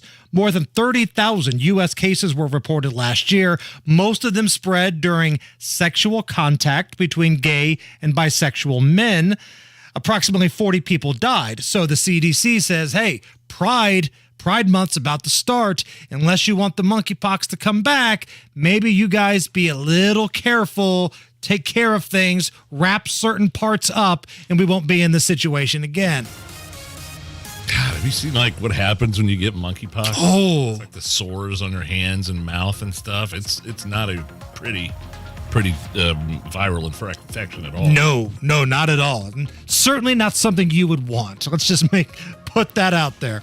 Okay, Matt Baer, the birthday boy, what's up? All right, Hammer, looking at the northeast side crash, westbound 465 and 69. It's in the express lane. The lane is open barely. We do have slow traffic and then stop traffic on northbound 465 before Penn Pike up to east of 56th Street. Also a crash northwest side northbound 465 shy of 865. Fast lane block traffic stop to 79th. Traffic sponsored by LASIK Plus. LASIK Plus is the patient's choice for LASIK. Get $1,000 off LASIK when treated in June. That's $500 off per eye plus guaranteed financing. Visit mylasicoffer.com for details. I'm Matt Baer. Follow us on Twitter for instant traffic updates at WIBC Traffic. Because it's been so long, would you guys mind if I heard the monkeypox jingle just one more time? Go for it. You do you. Monkeypox, monkeypox, oh monkey, monkey, monkey, monkeypox, monkeypox, oh monkey, monkey, monkey, monkeypox, monkeypox, oh monkey, monkey, monkey, monkeypox. That screeching monkey gets me every damn time. It's 86 at the American Standard Cooling Weather Center. Is this anything next? Hey, Rob. Yes, Casey. I was wondering, would you be upset if you lost $111,000? That sounds like something that would be disappointing. Yeah, I think so. But get this, 96% of Americans do lose out on an average of $111,000 in Social Security income. And you know why? It's because they claim their benefits at the wrong time. Hey, it's Kendall and Casey. Learn how you could avoid this with a free Social Security analysis from Bill Demery, your retirement guy right here in Indy. If you have saved at least $200,000 and have not filed for Social Security, schedule your free analysis now by calling 317-932-9912. This analysis pinpoints exactly how you can get the most out of your benefits while considering the impact of your taxes, Medicare premiums, and other benefits. And you know what? It's free. Call 317-932-9912. That number, 317-932-9912. There's nothing more important than time. Time for you and time for family. If issues like high blood pressure or high cholesterol run in your family, make time for highly skilled heart care too. At Indiana University Health, you can book a same-day appointment with the state's most preferred provider of cardiovascular care. See a top cardiologist today, then get back to what's most important without skipping a beat. Visit iuhealth.org/heart to book your appointment today. Diamonds Direct takes our most popular offer ever up to the next level. Now, for a limited time, you can make any purchase and take advantage of special financing for up to 5 years or get $5,000 off. Get the lowest possible monthly payment or get a generous cash credit. It's all about giving you more. Design the ring of your dreams with our most flexible finance options and best savings ever offered. Diamonds Direct. Your love, our passion. Get details and more at diamondsdirect.com. Unapproved credit. I put drugs and drinking ahead of my family. I missed important moments. My wife and kids missed me. My addiction controlled my life, and I had a choice to make. I chose a personalized addiction treatment plan from Landmark Recovery, and my family got me back. Choose life. Choose Landmark Recovery. Visit landmarkrecovery.com to learn more.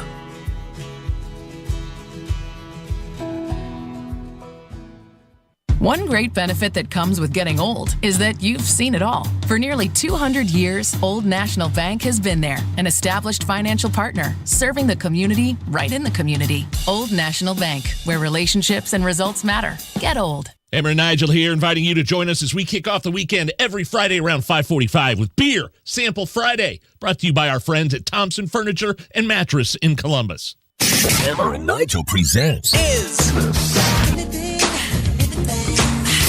It depends upon what the meaning of the word is. Is this anything? All right, let's rock and roll. Hammer, how do we play? Is this anything? I am going to run some stories by you. You break down all of the information that's been presented and give us a verdict. Is the story anything or not? Let's do it. Is this anything? A Florida high school has upset some parents and students because when they received their cap and gowns for graduation, there was a typo on the gowns and hats. It said class of 2022 instead of class of 2023. Here are some upset folks in Florida. First impression was, they done messed up big time, right? At first I was like, I don't really care, we're graduating, but I had really thought about it and I was like, this isn't right. We're supposed to be the graduating class of 23. It's supposed to be our year. As a parent, I am very upset, not only for myself, my child, but other parents, because they have worked very hard to be able to display their pride in their appropriate graduating gear. Okay, I understand maybe somebody being annoyed, but you're still graduating. Somebody made a mistake. Hopefully you get your money back. Did you have to pay for Christopher's cap and gown? Yes. Okay, so I would be getting my money back then. Right. I would not be paying for that. That's the very least they could do. And the thing is, though, you want that day to go right. It's kind of like a wedding. All right, sometimes typos are unacceptable. So you got embroidered caps with 2022 on the cap and gown, and it's 2023, obviously. Right. So years from now, when you're looking back on your graduation, maybe you've got this saved in a glass case or something, you have to explain to everybody, I actually graduated in 2023, but the company we used are morons. Yeah, I want to know if they're going to get their money back. I wouldn't pay for that.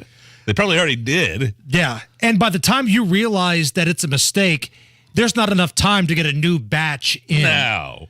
So... No. Yeah, that can't happen, man. That's a bad mistake, and glad that did not happen to our graduation. How was it, man? Oh, dude. To quote Ron Burgundy, I was in a glass case of emotion, teared up a little bit. Christopher gave the first speech, right, since he's the president of the class? Right. He had a great speech. What was the theme? He wanted to get the crowd involved. He wanted to get everybody fired up in the fact that this was a class that deserved standing ovations because they had to deal with a lot of crap. They had to deal with COVID restrictions, e-learning, contact tracing. It's been a crazy 4 years for his group. So he wanted the parents to give a standing ovation, wanted the class to get up one more time, make some noise, had a few jokes in between. But I'm telling you, man, as a dad, and those who have had graduates know, you can back me up here. The minute they start walking down that aisle and that graduation music hits, it gets real. You know, you start to get a little choked up there, bud. It gets real, man, especially for your firstborn, right? Maybe when Jacob graduates, it'll be like, all right, I'm a seasoned veteran now. I know what to expect. But when that graduation music hits and all these kids that I've seen, you know, playing ball with Chris and staying the night at our house as little kids are up there wearing their cap and gowns, it hits, man. It's crazy. And so then after graduation, you turned around and won your first sectional game, right? That was our second one. Your second one. The tough one against Speedway. So, 2 hours after graduation, we're back at the ballpark at the high school. A tough game against Speedway, which we won. And then yesterday, the championship game. So, it's been a wild weekend. We won the second game. We won the sectional championship. We won 3 baseball games. I graduated a kid. We went to the Indy 500. Nice. I need a vacation from the long weekend, to be honest with you. Big weekend. Is this anything? And I love this. I could see myself doing this. Here's a dad and his rock band singing Alice Cooper's School's Out for the summer, right when his sons exit the school bus and start summer break. During the interview that we're going to play, the dad reveals what he did last year that was even more embarrassing than that.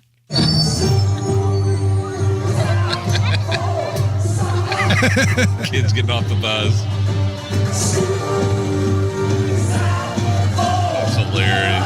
The year before, I wore some Speedos, and I was running down the street in some flippers and a snorkel mask, running to the bus to pick him up. So that was a particularly fun one. I think that's the most embarrassed I think he's ever been. I love this guy. Yes, that's something. Fun dad. My son gets easily embarrassed of me when I start. Like I dropped him off at school a couple times, like in the car line, the queue, you know. And when I got out, I rolled down the window.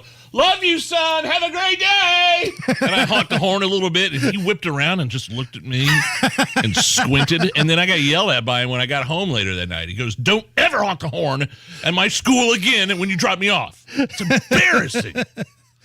I can imagine your son giving you that stare. Oh, he whipped around and just glared at me. Was it like when Donald Trump was at that one event, and I can't remember the world leader, but somebody fell asleep next to him, and there's a video shot of Trump just staring daggers at that dude. That's exactly what he looked like.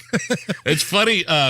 Just a side note, Connor's started getting into collecting rare coins and stuff. Okay. My grandpa, his great grandpa passed away. I mean, but he had a bunch of rare coins, and he's looking them up on eBay, and he's got a bunch of them. And he comes to me the other day, or actually it was this morning. He comes to me and shows me the iPad. He goes, "Dad, can I buy this coin?" It was like $16, and I looked at it. It was a Trump memorial coin from his presidency from 2017 to 2020. And I go, "Son, you can buy that if you want." Oh, that's great parenting. That's great parenting. That's an American move right there, my friend. He just thought it was funny that Trump's face was on a coin. I don't know why. Is this anything? A bus driver and a passenger had a wild shootout in North Carolina. What? After an argument over whether the passenger could get off the bus early or not. And that spawned a shootout. Between the driver? Bus driver was fired after the incident and was charged with assault with a deadly weapon. Here's the moment. We've got some audio for you that the bus driver and the passenger, exchanged gunfire along with the interim CEO of the bus company talking about the incident. If we know that someone is in possession of a weapon on our vehicles, we report that and ask for support. So why'd they fire the bus driver? I mean, like, if this guy's trying to get off and he's not, not allowed to pull over, it's not your stop, dude. And he pulls out a gun. What's the driver supposed to do? Defend himself. Right. Nobody got hurt is amazing. Now, how do we know the driver didn't start this? We'll stop when I say we stop. He pulls out the gun. He's got to tilt it sideways at. That's a good point. I didn't think about that angle. I mean, how you get a shootout in a bus? Yes. How do you miss? You know what? I never thought about that. Man, the bus isn't that big. We rode the shuttle to the race. I mean, those things are tiny. It's like a bunch of stormtroopers on board. How did nobody die here? It's the Hammer and Nigel show. Summer's in Indy. And since 2001, Rhino Shield has been covering Indiana homes and businesses. Just ask Mike. Was watching TV one night and saw the Rhino Shield ad. And I thought, well, if they can do a house, they can probably do a building. And Rhino Shield's not paint. It's better. So they came out and they gave me a price, showed me how the Rhino works, how it lasts, and how the guarantee works. Business owners, you too can get the 25-year protection of Rhino Shield right now for 10% off the regular price. They started on the building. They waited for us to leave, and they worked Saturday and Sunday so they wouldn't affect our business at all. This was the great part of it. I came back Sunday night, and you couldn't even tell they were here. There was no paint on the ground. They did a fantastic job. Here's owner Shane Smith. This offer is limited, so call me at 888-RHINO-41. That's 888-RHINO-41. Don't paint. Don't vinyl. Go Rhino. Hey, don't vinyl. Go Rhino Shield. Never paint your house again. Rhino Shield. My new Galaxy concrete garage floor is out of this world. I saw that Casey Daniels got her new custom Galaxy concrete coating on her garage floor. I go, I got to bring these guys to my house because my garage had not been taken care of. The floor was cracked. They came in and within a day, changed the entire look of my garage by putting in something stronger. They coated it with, it's not epoxy. That's the old stuff. It's polyurea. That's the new premium standard for coatings. Get your garage done by these guys, man. Go to the website to see pictures, galaxyconcretecoatings.com, or call their office 751-9070. The internet can be an all-you-can-eat buffet for identity thieves. So full. Too many maiden names. And social security numbers. Where'd you find those? By the password bar. Can't miss them. LifeLock alerts you to identity threats you could miss by monitoring your credit and bank statements. If your identity is stolen, a dedicated U.S.-based restoration specialist will work to fix it. No one can prevent all identity theft, but everyone can save up to 25% off their first year with promo code NEWS. Go to LifeLock.com. 93 WIBC Mobile News. On the level, on the go. It's been ruled an accident. 85 degrees with some clouds in downtown Indianapolis. All clear with the radar, but rain possible this evening. Your low down to the mid-60s tonight. I'm Harrison Silcox. Here's what's trending at 4:30. The Johnson County coroner has found the cause and manner of death of 15-year-old Elena Dildine, who died at a pool in Whiteland Community High School earlier this month. The coroner says the cause of death was drowning and a seizure. The manner was ruled an accident. A New Albany cop is in the hospital after a shootout with a suspect this morning. That New Albany police officer is sustained non-life-threatening injuries, but he was shot. Possibly more than once. The suspect was also shot and expected to recover, says State Police Sergeant Kerry Holes. That suspect was involved in another shooting that was reported to police. No one else has been reported injured, according to State Police. Someone stole a school bus and crashed it in a field Tuesday morning near Cincinnati, Ohio, says State Police Sergeant Stephen Wheelis. I believe the owners of that bus were able to track it via some GPS on the bus. They realized that it had already entered Indiana, and so that's how we got notified pretty quickly. He says they tried to stop that bus, but the driver was stubborn and kept his foot at the gas pedal. The chase went on for nearly an hour. Wheeler says the driver was eventually arrested. No one was hurt, but there was a lot of property damage. Former Vice President and Indiana Governor Mike Pence does not like the debt limit deal between President Biden and House Speaker Kevin McCarthy. He said Washington uses smoke and mirror games to make small reforms while neglecting the military in a statement released today. If former New Jersey Governor Chris Christie decided to run for president, how would you feel about it? He was a horrible governor. He'll make a horrible president. He is a big bully. He is concerned with America. He wants the best for our country. I hope, he can do the best he can. Some of his supporters are already forming a committee supporting a run for the White House in 2024. He won over $3.5 million for winning the Indy 500, but Joseph Newgarden made sure to thank the people who got him there. Look, I wouldn't be standing here without my dad and my mom. It's an impossible career to make happen without support, and they are my number one supporters. Sunday was the first Indy 500 win of his career. Your stock report, the Dow slipping by 50 points to 33,042. The NASDAQ up by 41 to 13,017. And the S&P 500 up by about a point to 4,205. You're 1 minute away from traffic and weather. It's 4:33. I had to choose between my health or a roof over my baby's head. Emma was laid off from her job shortly after giving birth to her son, Josiah. When I got laid off, it was scary, Emma thought she and Josiah were in an impossible situation. It got even worse when Emma began to feel sick. I lost my insurance and didn't really have any money saved up. They were falling through the cracks. I was like, what am I supposed to do?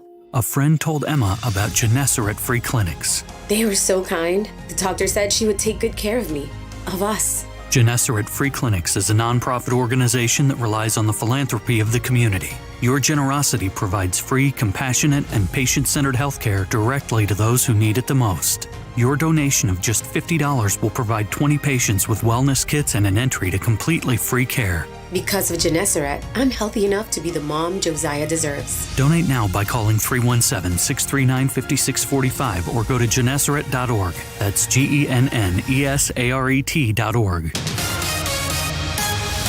With traffic at 434, here's Matt Baer. Harrison on the northeast side still sweeping up westbound 465 at I-69, crashing the express lane. It is open but partially blocked, and we are slow through it. Northwest side, northbound 465 before 865, crash clear. Traffic still stop and go back to West 79th Street. South side, northbound 37 stopped after Epler up to 465 because of construction. Then we have a crash 42nd west of Midhofer on the east side. Traffic sponsored by Drexel Interiors. Go where the pros go. Drexel Interiors for Timberlake kitchen and bath cabinets. Visit Drexel Design Centers at 146th Street and River Road or North Shadeland, online at drexelin.com. I'm Matt Baer. Follow us on Twitter for instant traffic updates at WIBC Traffic. And the forecast from the American Standard Cooling Weather Center. For tonight, mostly clear, our low temperature back to 64 degrees. Tomorrow, a sunny start to the day, a few pop-up storms in the afternoon, high temperature of 89 degrees. I'm Wish TV Storm Track 8 meteorologist Ryan Morse for 93 WIBC. And I'm Harrison Silcox on the level on the go and on WIBC.com. Crime, punishment, judges, legal stuff.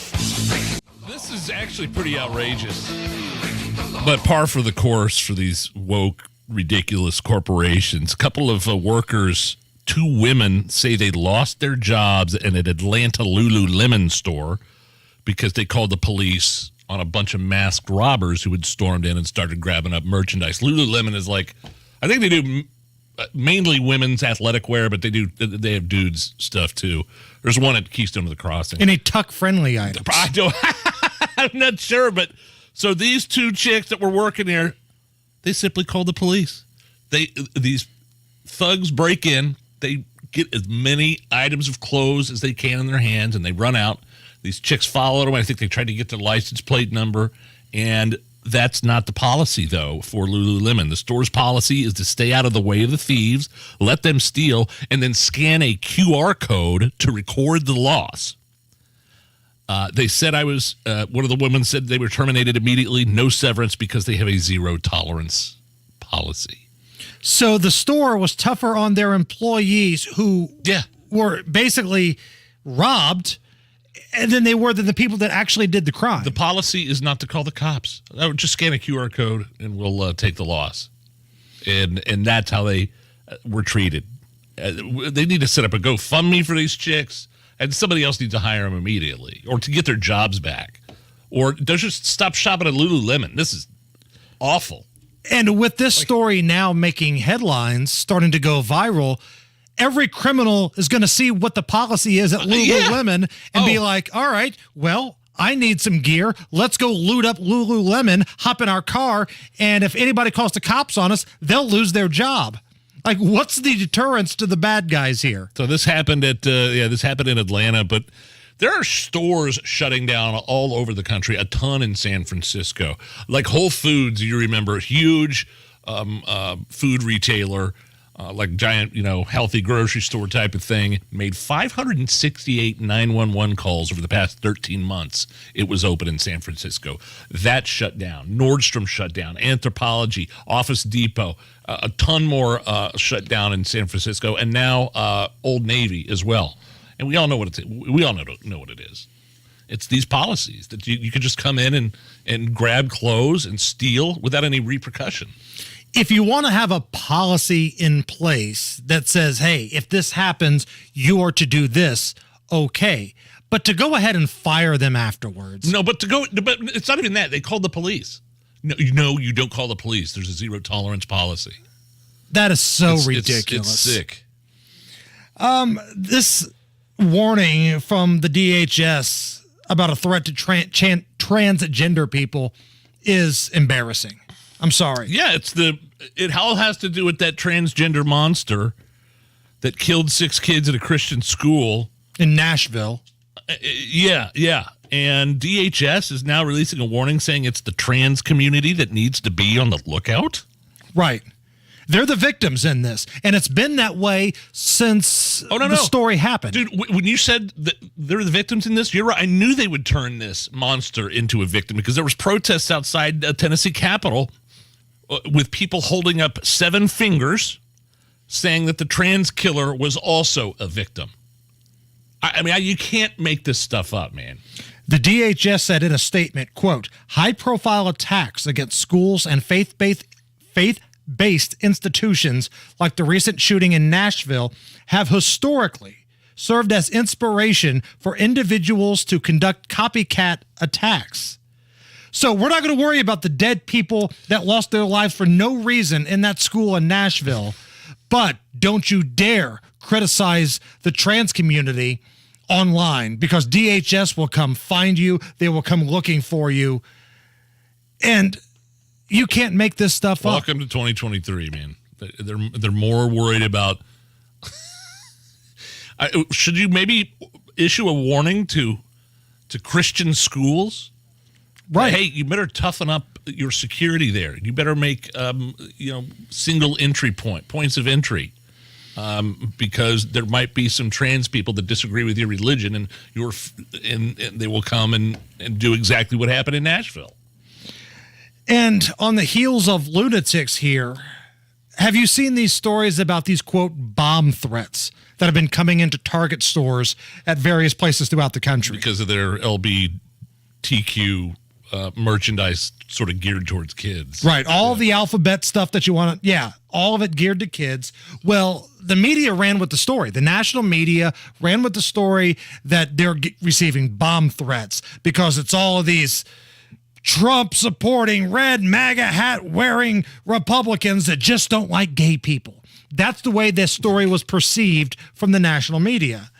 Well, turns out that a lot of these threats that came in Target stores in Utah, Ohio, and Pennsylvania came from an inside source in the LGBTQ plus LMNOP community. So they came in. So what Target did was they had all this stuff on prominent display, the tuck-friendly underwear, which they ended up getting rid of. They had all this stuff on display, like right at the front of the store, and the policy kind of changed when it blew up in their face. Well, maybe we'll take it to the back of the store. And so this threat came in. We've had threats, but they never were specific about what they were until this leaked email got out, and it was from It was somebody that was upset that Target was caving. Yes. And moving some of the gear to the back. Yeah. It wasn't anybody that hated the gay community. It was somebody from the gay community or the trans community that was upset about what Target was doing. And once the authorities investigated it all, they knew that it was kind of an inside job and a hoax, and there was really no threat to begin with. So I anticipate that a lot of these folks like MSNBC are going to be issuing apologies, right? They're going to go on the air and say, hey, you know that story that we ran last week where we basically framed it as Republicans hate gays and trans and want to blow them up? We were wrong. We didn't do the research. We were completely out in left field. We apologize. Please keep watching MSNBC. What are the chances of that happening? Yeah, you're right. All I heard for the past week when all this Target stuff happened is a radical white right-wing activists threatened Target staff, and that's why they kind of removed all the gay stuff. But nothing was ever confirmed. Nothing was ever specific about what they were talking about. Right. And then there's this. Right. Okay. But DHS, hey, they're going to come look for you if you even think that the alphabet community is up to no good. They'll come knocking on your door. It's the Hammer and Nigel Show.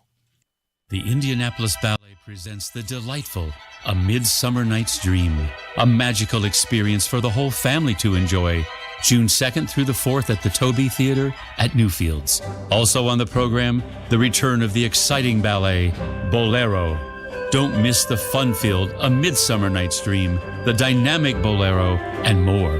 The Indianapolis Ballet at the Toby at Newfields, June 2nd through the 4th. Tickets on sale at indyballet.org.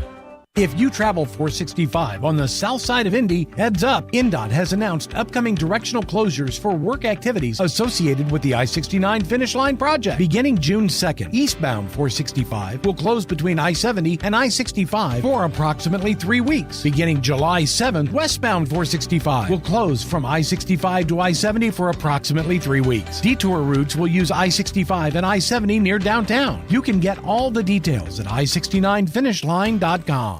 Enjoy more summer when you shop at Family Dollar. Beat the heat with low prices and stock your cooler or fridge with great deals like these. Dr. Pepper 12-pack, 3 for $11 after Smart Coupon. Hawaiian Punch 6-pack or 128-ounce jug, just $2.25 each. Gatorade 28-ounce bottles, just 3 for $4. And don't forget the cups. 100 Homeline red plastic cups for just $6.50. Stay cool and refresh your summer with Family Dollar, helping you do more. Lowe's knows Memorial Day savings, and now's the time to make your lawn and garden beautiful with outdoor essentials at Lowe's. Get gardening with Scott's Naturescapes 1.5 cubic foot mulch. Get 5 bags for $10. Plus, stock up on Bonnie 19.3 ounce vegetables and herbs, now just 3 for $12. Lowe's knows lawn care. Lowe's knows home improvement. Valid through 5/31. Bonnie offer in-store only. Actual plant size and selection varies by location. While supplies last. Excludes Alaska and Hawaii. What is 988? It's a way forward. It's a listening ear. It's whatever help you need, when you need it. The 988 Suicide and Crisis Lifeline offers trained crisis specialists, ready to talk to you 24/7. If you or someone you love is experiencing a mental health or substance use crisis in their life, call or text 988. Want more information? Visit 988indiana.org. It's getting hot. Need AC service in Johnson and surrounding counties? Call Marshall Mechanical Heating and Cooling, your independent American Standard Air dealer. Call themarshallnow.com. The Indy 1500 Gun and Knife Show is this Friday, Saturday, and Sunday at the Indiana State Fairgrounds. For hunting, sporting, and personal protection gear, visit the Indy 1500 Gun and Knife Show. Go where the pros go. Drexel Interiors for Timberlake Kitchen and Bath Cabinets. Visit Drexel's new design center on 146th Street at River Road or on North Shadeland. DrexelIN.com. The Home and Garden Show hits the road again this week, and we're headed to Sullivan Hardware at 71st and Keystone. Join us live at 9 a.m. at 71st and Keystone and celebrate their 69th anniversary and store-wide sale. So, Matt Baird, do you have big birthday plans tonight? Is there going to be some sort of a blowout?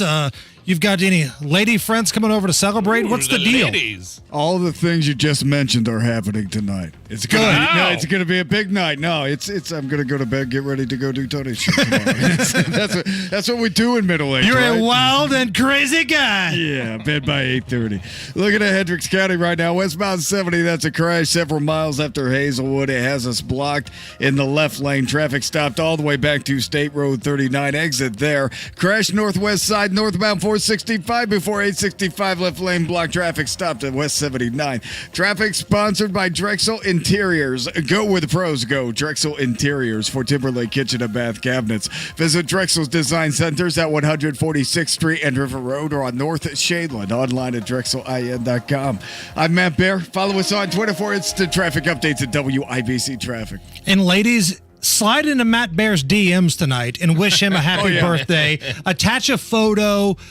It could be whatever you want. Doesn't have to be nude, but it could be nude. So slide into Matt Bear's DMs tonight. Wish him a happy birthday. At Matt in Traffic. Thank you. 86 at the American Standard Cooling Weather Center at 93 WIBC.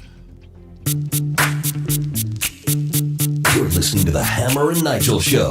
We have a big 5 o'clock hour. I definitely want to leave plenty of time for the track dude, Michael Young, who is part of the IMS radio network in Turn 2 called The Race. Boy, he had some action in Turn 2. He sure did. He made that final call when Newgarden passed and took the lead. And he also was, the guy that made the call when Kirkwood wrecked. And that awful wreck with the tire flew out of the his car went belly up and the tire flew out of the track. So we'll have that audio of him making the call while he's on the phone with us. And just Indy 500 recap at 5:20, and then Tony Katz, Tuesdays with Tony, at 5:30. How about some great moments in concert history, Nigel? Okay. So this past weekend in Brazil, artist Lana Del Rey. Are you familiar with the work of Lana Del Rey? I know the name. Yeah. She used to date the dude on Patrol Live, Sean Styx Larkin. Shut up. Yeah, they used to be an item. She's just a singer-songwriter, right? Right. But she was on stage and she lost her vape. And she asked the crowd to help her find it. And lo and behold, I think they did. And also, if you see my vape on stage, can you find my vape on stage? Is that you did? Where, though? Oh, all the way in the pit? It was Matt Bear that found it. She broke up with Styx to go out with Matt Bear, and that's what happened. That's Lana Del Rey's got to be Matt Bear's soulmate. I mean, it's the only guy I've ever seen carry around 2 vapes just in case he loses one. Right, double vaping. Maybe it's Matt that needs to be the one that slides into DMs instead of people sliding into his tonight.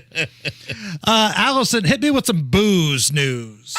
You set him up and I'll knock him back, Lloyd. One by one. We are gonna read booze news because it's really fun.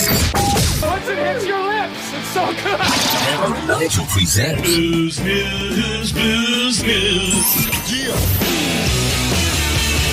Time for Booze News. Dayline, Florida. Some chick is facing DUI charges after driving 50 miles an hour on a beach, almost hitting people, and then just driving her car into the ocean. Well, that's probably not what you're supposed to do. Here is the accused. Sarah is her name, and her passenger talking to officers about what just happened. Okay, what happened? I'm not sure. I was the driver, and they kind of stopped us, and they said that we almost hit a child. You can hear the water. That we did. That's what they told us. Yeah, well, the people are down here because you can't drive on this part of the beach. We were just trying to turn around. We didn't think that we could do a U-turn around here, so we were just trying to keep going. You know, at this point, stop making excuses. You're sitting, your car is in the water. You drove into the ocean. You drove into the ocean, lady. So when the cop says what happened, just look at him and say, I'm drunk and I drove into the ocean. Have you ever driven on a beach before? No. At Daytona, you can do that. You can drive up on the beach and park. Now, it's not like down there by the water, but it's back there toward the back. And if they have like high tide coming in, then you have to move your cars and everybody has to leave. You can't park there during that time. It's kind of crazy. Like, you don't want some dude leaking oil on the beach, right? But they allow that. There's that scene at the beginning of one of my favorite movies as a kid. It still is, The Goonies, where they are racing on the beach in Oregon or Astoria, wherever Astoria is. There's a race that they have out there, and it's a bunch of Jeeps, and that's how the Fratellis kind of got lost in the police chase. They blended in in that scene, racing a bunch of Jeeps on the beach. I don't know what that is or if that's a real thing, but I think that's really in Daytona how the Daytona 500 ultimately came to be. People would be racing on the beach, and then they decided, hey, let's just actually make this a thing, and thus the Daytona 500 was born. Wow. Yeah, NASCAR's got roots in beach racing and bootlegging. A couple things that we approve of here on the Hammer and Nigel show. Have you subscribed to HBO Max yet? Yes, and it's so annoying because they changed their name. Right. It's just Max now. Yeah, and so I'm sitting there last night or Sunday night trying to watch the series finale of Succession, one of my favorite shows, and I was pissed when I tried to watch because I had to figure out my password and username. I had no clue what it was, and I had to re-enter all my information because they changed the app, and it took me 15 minutes to figure it out. It was kind of annoying. So if you try watching something on HBO Max this weekend, you had to enter your password or scan the QR. I had to scan some QR code, and to get the newly named Max app. And I'm just wondering if this is what the future holds. Like constant name and branding changes. Here is a little tribute. First, it was called Home Box Office. Then, it was HBO. Then it was HBO Max. Now it's just called Max. And to that, I say... Enough already with the dopey corporate name changes. We just want to know how to find the app to watch our shows and movies. Thank you. And stop jacking up the price. Thank you for that. Man, hearing that classic HBO theme takes me back. Oh, I loved it. Yeah, we had HBO when I was a kid. At my dad's house. He paid extra for it. I didn't have any clue what movies were coming on next, but it would just be on all night long. It was always exciting when you heard that music and you saw HBO feature presentation. It's like, oh, this must be big. This is exciting. And then it was probably like some crappy movie that you didn't want to watch in the first place. And then he subscribed to Showtime, which I believe had Red Shoe Diaries. Okay. When did Cinemax come into your world? Well, I think it was either Showtime or Cinemax and Emmanuel in Space. Yeah, Skinemax was a normal part of my childhood. And back in the day, there was such a thing called scrambled channels to where if you didn't subscribe to it, you could go through. And every once in a while, if you look closely, you could make out a boob or something in between. You had to really squint and look in there, and you could see a boob. Allison, did you ever do that? Try to watch scrambled adult cinema, Allison? I don't even know what that is. Yeah, so she's that a was, little young. Yeah, you're a little young for that. But folks around my age remember exactly what that was like. The struggle was real if you didn't subscribe to the pay channel, but you knew something dirty was on, so you'd flip through it, and you're squinting, and you're trying to look through, and if you think you saw a boob, sometimes that was enough. When I was in high school, we had like that big giant satellite dish out of my house, and listed, those giant that would turn, those giant ones that installed, and I ordered something I shouldn't have. I didn't know it was going to show up on any bill. I had no idea what I was doing. And then you knew exactly. I walked in my bedroom, and my mom had laid the bill on my pillow. And it had the name of the dirty movie. Do you remember what it was? I don't remember the name, but that's all it was. Never a word said. She just put the bill on my bed and never said a word. Your mom is a saint. I was mortified. She has dealt with some things with you. Yes, she Your has. mom is a saint. It's the Hammer and Nigel Show. It's prime home selling season. Right now, home buyers are actively looking. With mortgage rates moving lower, now is the ideal time to get your home sold for maximum dollar. Make the smart choice. Hire the agent I recommend, Mark Dietl. Maybe you're a growing family or working from home, and that means you need more space. How about Tom and Carol in Indianapolis? They needed to sell their parents' house quickly and move them into a place that could care for them better. They heard about Mark Dietl on our show, and after multiple offers, the home was under contract in days. There's only one agent that we recommend and trust on the Hammer and Nigel Show, and it's Mark Dietl. And the reason we trust him is because of the guarantee. Mark Dietl guarantees your home sold at an agreed-upon price and deadline, or he will buy it. Call right now, 317-755-4232, or go online to markdietl.com. That's Mark, D-I-E-T-E-L, markdietl.com. Tell him Hammer and Nigel sent you. Have you saved enough? Do you have a plan for Social Security and taxes in retirement? Hey, Casey Weed of Howard Bailey Financial, where our mission is to help you gain clarity and purpose and elevate meaning in your life through personal and practical financial strategies. That's why we want to give you our Retire with Purpose Toolkit at no cost. In it, you'll find valuable information on minimizing taxes, maximizing Social Security, and building a retirement income you can't outlive. Plus, you'll receive a copy of my book, Job Optional. To get your complimentary toolkit, call or text the keyword INFO 42 to 866-482-9559.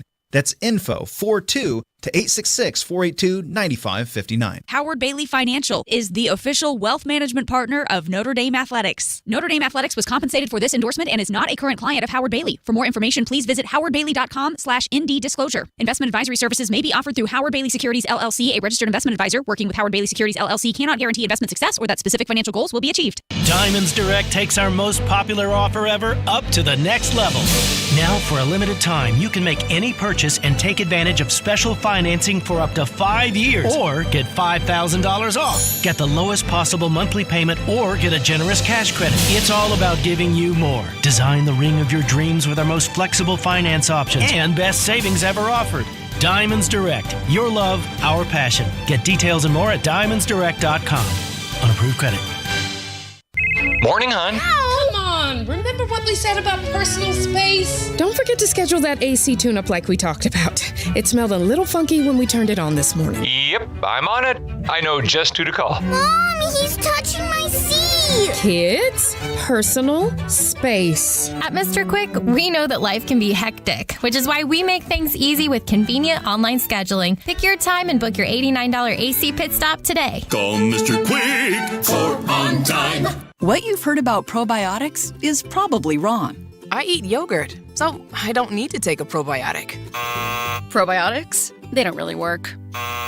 It's time to learn the truth about probiotics from Align, the probiotic brand recommended by gastroenterologists 2 times more than any other probiotic brand. Align has probiotics to naturally help relieve occasional bloating, gas, and abdominal discomfort. Try Align for a month and see how great a healthy gut can feel at AlignProbiotics.com. That kitchen or bath remodel you've been ready to start? With inflation rising, waiting is just going to make it more expensive. Start that remodel today. Hey, it's Tony Katz for Booher Remodeling. BOOHER. BooherRemodeling.com. Get on the schedule now to avoid some of those price increases. Booher Remodeling is the finest remodeler in Central Indiana with the best materials and most skilled craftsmen. They'll guide you through the entire process to make your vision come to life. Go to BooherRemodeling.com to set up your free consultation. BooherRemodeling.com.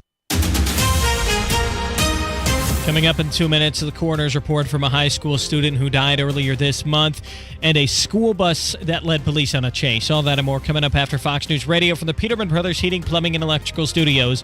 You're listening to 93 WIBC, WIBC HD1 Indianapolis.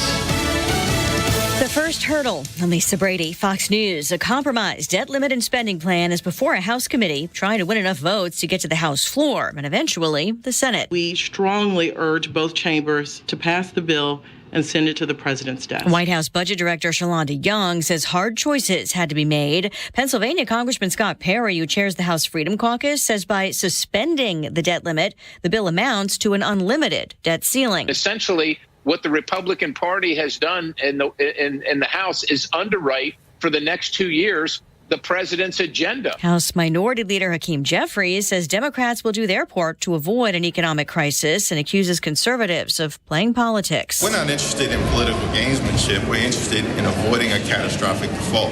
Unfortunately, you have far too many extreme MAGA Republicans here who are playing an inside game. Progressive Democrats have taken issue with some provisions, including a pipeline project the White House says would have moved forward anyway.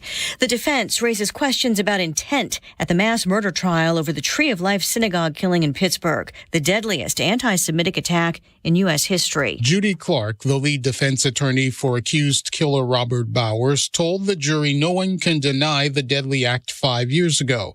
What she said cannot be explained is why he did it. She described the harm Bowers caused as unthinkable, nonsensical, and irrational. Fox's Gernal Scott. Bowers faces 63 counts, including hate crimes. Federal prosecutors plan to seek the death penalty if he's convicted. A California appeals court just ruling that one of Charles Manson's followers, Leslie Van Houten, should be let out of prison on parole. Van Houten took part in 2 killings. The state could ask the California Supreme Court to block her release. Today's ruling reverses the governor's rejection of parole recommendations. America is listening to Fox News. 93 WIBC Mobile News. On the level, on the go. What happened in Whiteland? 85 degrees and cloudy downtown. Nothing on radar for now, but a small storm could show up tonight. We've got a low of 65. I'm Harrison Silcox for the Machineless Corporation. Here's what's trending at 5:02. The cause of death for a Whiteland High School student has been released. Donnie Burgess reports. Drowning following a seizure. That's the conclusion from the Johnson County Coroner's Office. Elena Dildine, 15, died May 16th in the school swimming pool during PE class. Investigators believe Dildine swam under a divider in the pool, but was unable to make it back above water. A lifeguard and instructor were on duty at the time. The Dildine family has a GoFundMe page set up in Elena's honor. Donnie Burgess, 93 WIBC Mobile News. Someone stole a school bus and crashed it in a field this morning near Cincinnati, Ohio, says State Police Sergeant Stephen Wheelis. I believe the owners of that bus were able to track it via some GPS on the bus. They realized that it had already entered Indiana, and so that's how we got notified pretty quickly. He said they tried to stop the bus, but the driver kept his foot on the gas, and the chase lasted nearly an hour. He was eventually arrested. No one was hurt, but there was a lot of property damage. One person is in custody after a shooting yesterday in the southeast side. Police believe Tyrone Hampton shot someone Monday afternoon outside of a Family Dollar near the intersection of Raymond Street and Sherman Drive. That victim's at the hospital. Police aren't sure what led to the shooting. Hampton does face 3 charges. They'll look into it, but the good news is nobody was hurt after a tire flew into the grandstand during the Indy 500. IndyCar will look at it, will determine what really happened. We haven't seen a wheel come off in a long time, but we have high fences here, but we were very fortunate we didn't have a bad accident. IndyCar Series owner Roger Penske. IndyCar does say that the required wheel tether on Kirkwood's car did not fail.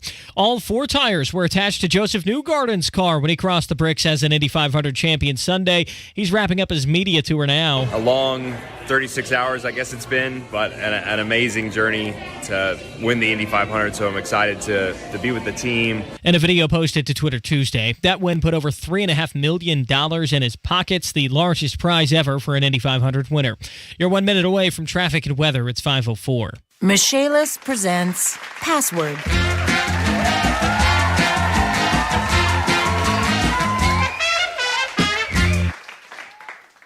The word is basement. Musty. Shoes. No. Damp. Your hair. Try, subterranean. Ooh, tunnel. Smelly. Burps. Sheesh. Try basement. Oh, well, burps are smelly too. Ugh.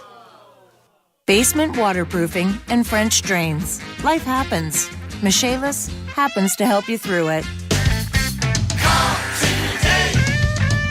Make it Michaelis.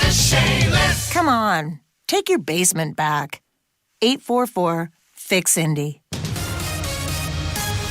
With traffic on the 5s at 5:05, here's Matt Baer. Hendricks County crash out of the interstate westbound 70 several miles after State Road 39. Traffic stopped to State Road 39, then stop and go for another couple of miles. Eastbound 70 stop and go to and downtown Holt Road to Meridian, Illinois. South side westbound lane stopped after Harding over to the White River. North side northbound 465 stop and go 86th Street up to 865. That crash is cleared. And in Lebanon, southbound 65 crash clear at the Lebanon exit 138. Traffic sponsored by Lowe's. Lowe's knows Memorial Day is the time for outdoor savings. Shop the outdoor essentials your lawn and garden need today. Lowe's knows lawn care. Lowe's knows home improvement. I'm Matt Baer. Follow us on Twitter for instant traffic updates at WIBC Traffic. And a forecast from the American Standard Cooling Weather Center. For tonight, mostly clear. Our low temperature back to 64 degrees. Tomorrow, a sunny start to the day. A few pop-up storms in the afternoon. High temperature of 89 degrees. I'm Wish TV Storm Track 8 meteorologist Ryan Morse for 93 WIBC. And I'm Harrison Silcox on the level, on the go, and on WIBC.com. Hammer and Nigel. Can you believe these characters are weirdos? So let's rock it! Man, 3 years ago today, Hammer, the deadly second nights of riots were taking place. During the night of May 30th, 3 people killed, 2 injured, several shootings that all could have been avoided. One night, I can maybe give a little bit of a tiny pass because we just did not see it coming. The second night, everything in Mayor Hogsett's power should have been done to stop what happened that second night, and he didn't do it. And I'm bitter. It's personal for me too, because 3 years ago, my grandpa died. My dad woke up to the news. He had to come out, and he was on his way to go get my grandma. And I had called him. I go, Dad, is the building all right? He lives downtown, a very area that everybody would know where he lives. He went outside, and every window was smashed out on his property. Every window. So he had to delay going to console my grieving grandmother by hours because he had to get things boarded up into his property. And so it's personal for me, for sure, and I hate looking back on it like that because it was a bad weekend in the city, and it could have been avoided if not for the inaction of the administration. Everybody knew it was coming, and everybody knew it would be bad.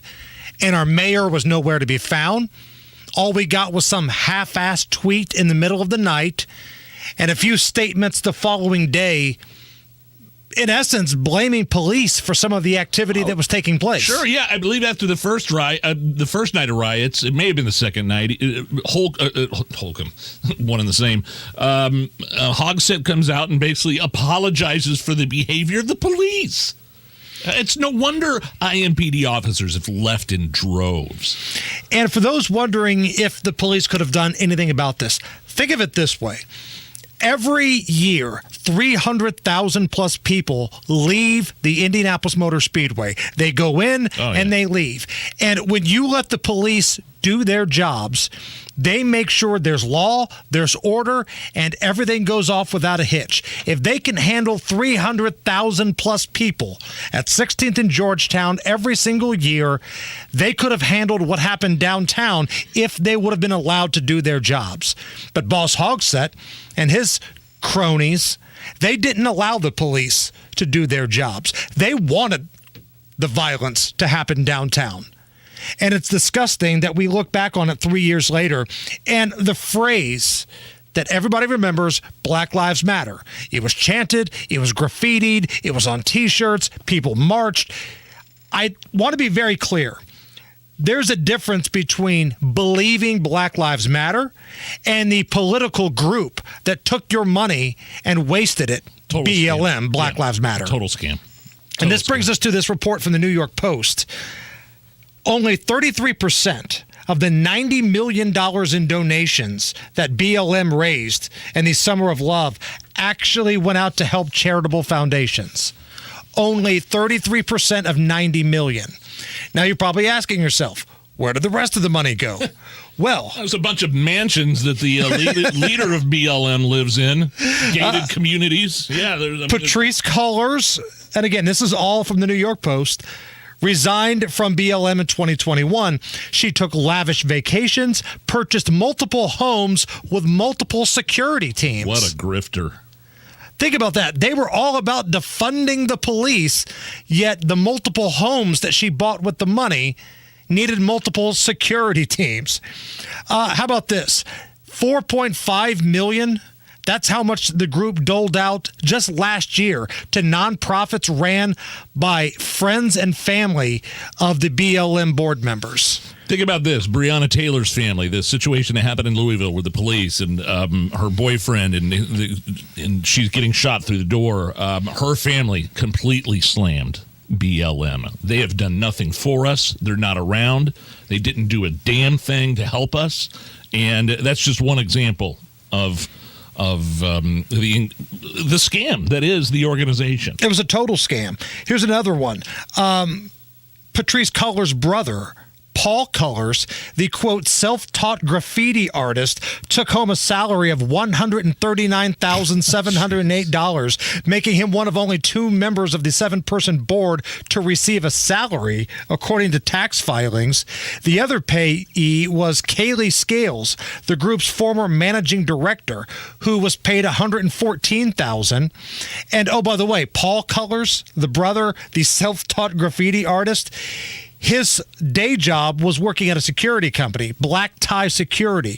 That was one of BLM's highest paid contractors, making $756,000 in, quote, security services. No conflicts of interest there, is there? The security company is ran by a UPS store. There's actually no real building. What is going on? The whole thing, Nige, was a total scam, and they played off people's emotions.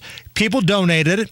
Woke, super progressive businesses were all about BLM. We're donating to BLM. How did that work out for you? And let's not forget about the fact that this was the night that Chris Beatty died. Did he die?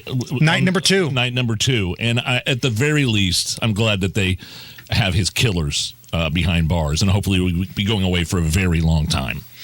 Paul Cullors, the brother, also purchased a lavish 3-bedroom house in an L.A. suburb for $637,000, according to public records. Must be nice. 3 years ago tonight, night number 2.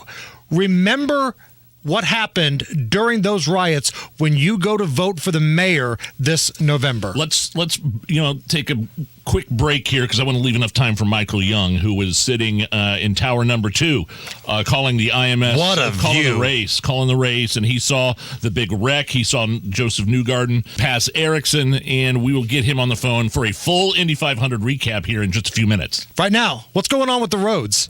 All right, taking a look at southbound 65 Boone County, Lebanon. The crash is clear at Lebanon exit 138. Also northbound 465, stop and go 86 to 865. Eastbound 465 jams after Westfield Boulevard over to Allisonville Road. Inbound 65, stop and go 21st Street to Meridian Penn. Eastbound 70, stop and go traffic Belmont to Meridian, Illinois. And westbound 70, still stop and go a couple of miles before State Road 39 over past State Road 39. That was a crash. It's gone. Traffic sponsored by Freegie and Freegie Auctioneers. Freegie and Freegie is hosting a public auction on June 1st in Clayton. Construction equipment, trucks, trailers, more. Bid live on site or online at BUIFREIJE.com. License AC 3120002. I'm Matt Bear. Follow us on Twitter for instant traffic updates at WIBC Traffic. 85 at the American Standard Cooling Weather Center at 93 WIBC.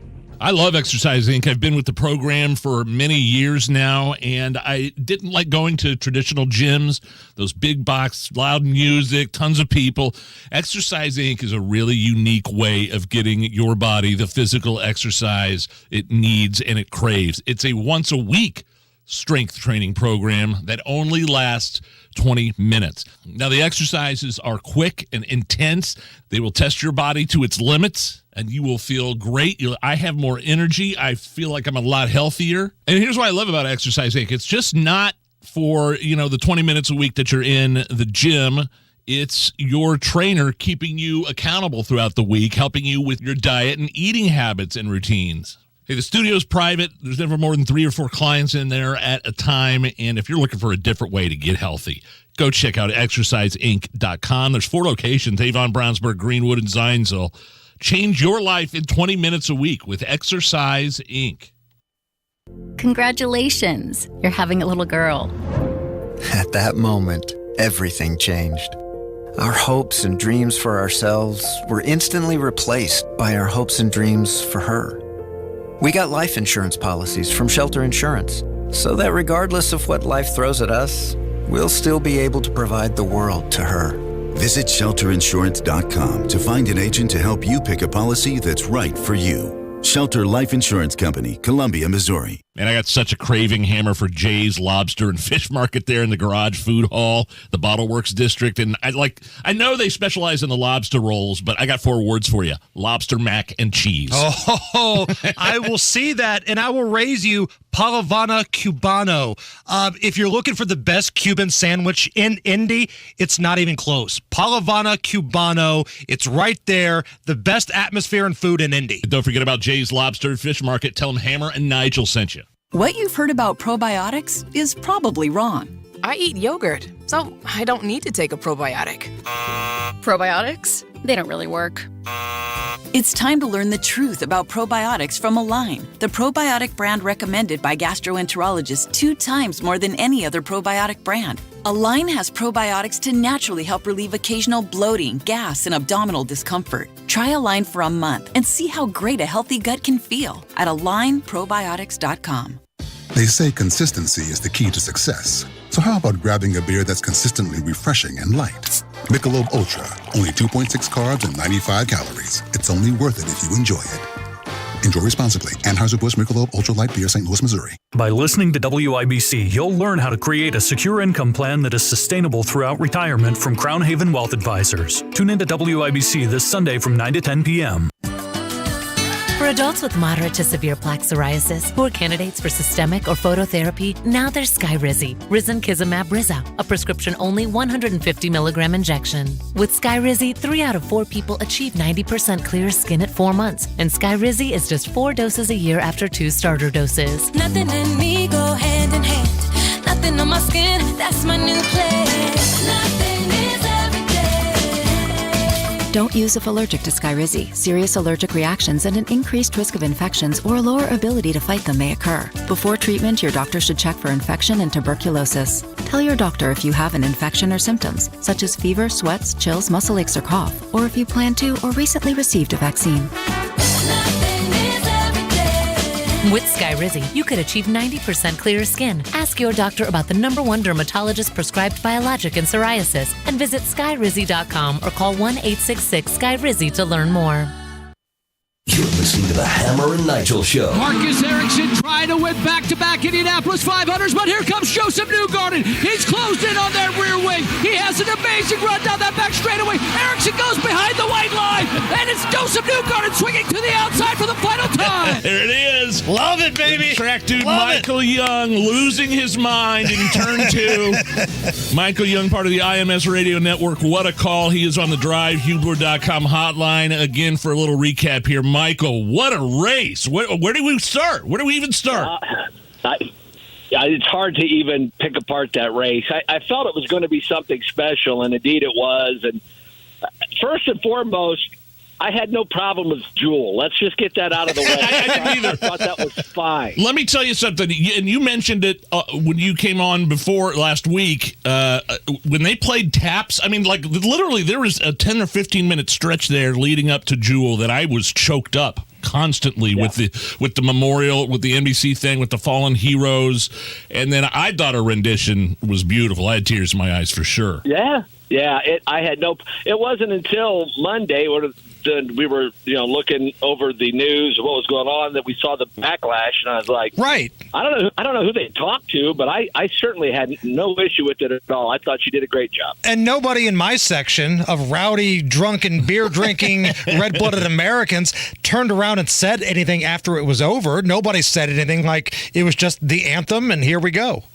Right. I mean, Steven Tyler's version. Oh, awful. Okay, yeah, I could see that, but not Jewel. That was okay. And the 60 seconds at the moment of silence, I didn't, like Graham Rahal said, you could hear a pin drop in the middle of that place with 325,000 people. So it's so amazing. It really, and just that the reverence that those pre-race moments deserve are acknowledged by that many people. It really, it's hard not to get choked up and get emotional because it is that impactful. And so your overall impression of the vibe and the tone of race day going up to the green flag?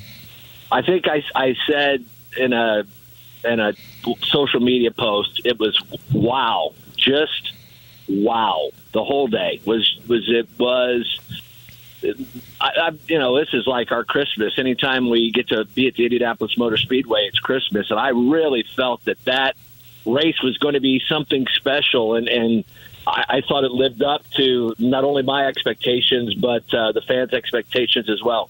Michael, crowd-wise, could you get a feel for how big that was? Because we keep hearing that it was the second largest crowd since the 100th running. And, man, I remember looking around at about 11 o'clock, 11:15, and most of the seats were pretty full. Yeah. Normally, that doesn't happen till right around green flag time. And I've been going to the race, every year of my life since I was a kid. That joint was full. Yeah, and to your point, I was on the top of the turn 2 suites, and the family viewing mounds were all packed. Yep. They were even sitting on hole number 8, the par 3. The green goes up a little bit, and fans were even packed up there trying to get a glimpse of the cars. And that was, it's hard. I've slept since 2016, but it seemed like the largest crowd in my mind ever. It was so everywhere you looked, the seats were full, and it was just a very special day. And so you mentioned 2016. I believe that's the last time an American driver has won the Indy 500. Take us through the final moments with Newgarden and Ericsson, and just the kind of sort of even controversy at the end with that third red flag. Well, it's a situation where obviously Marcus Ericsson doesn't want to see a green flag. It's very difficult with 2 to go to turn them loose. So they had to come back and see the white flag as they were, coming off of turn number 4, and it was just a one-lap shootout. I could see Marcus Ericsson being upset. It felt like it was his race.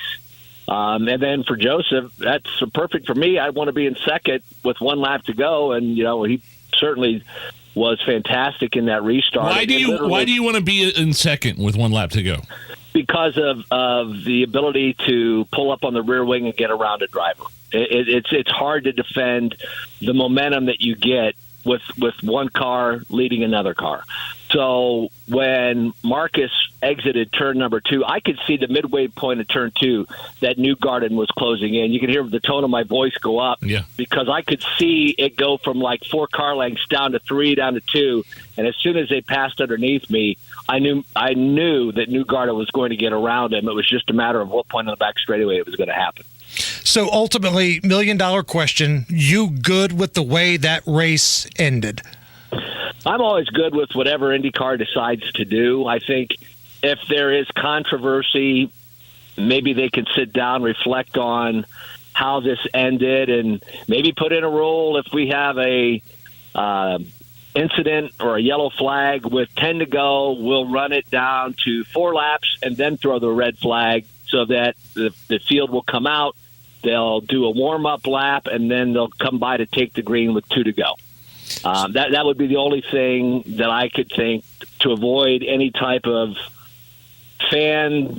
I don't know how the fans felt about that the way everything played out. I just that would avoid all that type of stuff. Right. As a fan, Michael, I loved it. As a fan, somebody that pays to get into the joint, I want to see a green flag finish. But I was listening to the radio, or my son was listening to the radio call from Marcus Ericsson's crew. He had a vastly different opinion. Yeah.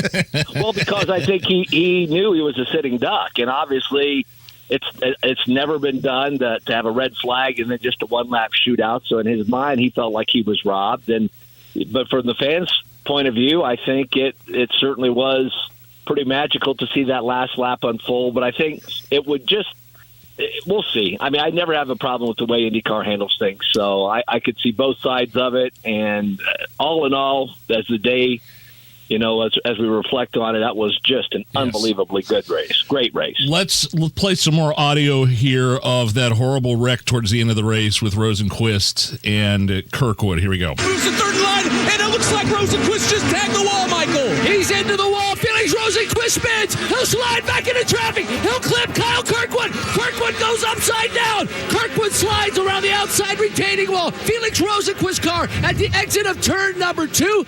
Oh, my goodness, what a horrible crash. As we saw the machine of Felix Rosenquist slide, Kyle Kirkwood caught him at the midway point, goes into the air. That car sets upside down to the exit of turn number 2. Caution at the Indianapolis Motor Speedway. And so that was when the tire flew out of the track as well. And when I said, oh my goodness, that was when I was reflecting on whether I should mention that. I knew the tire went out, and I thought it better not to mention it for fear something bad happened. Well, I mean, 1987, right? A fan had passed away because of that same thing. Are those wheels supposed to? They're supposed to be tethered. I've not heard officially what had happened or how that tire flew off.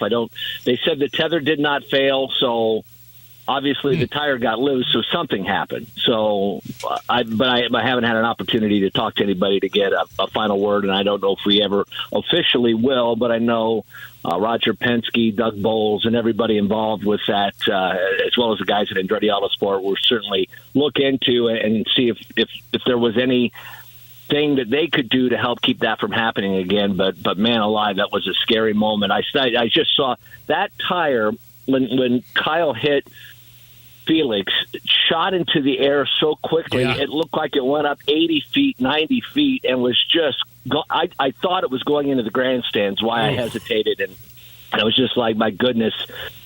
It was so fortunate, and the young lady whose car it hit was so gracious about it, and of course Doug had her down and kissed the yard of bricks, and hopefully something good will happen for her, because how do you say, hey, Jake from State Farm? Yeah, I hit 500 and a tire hit my car. And you look at the safety of these cars. I mean, that's a horrifying wreck. Yes, the tire part was frightening, but look at the ride Kirkwood went on, upside down, almost on his head here.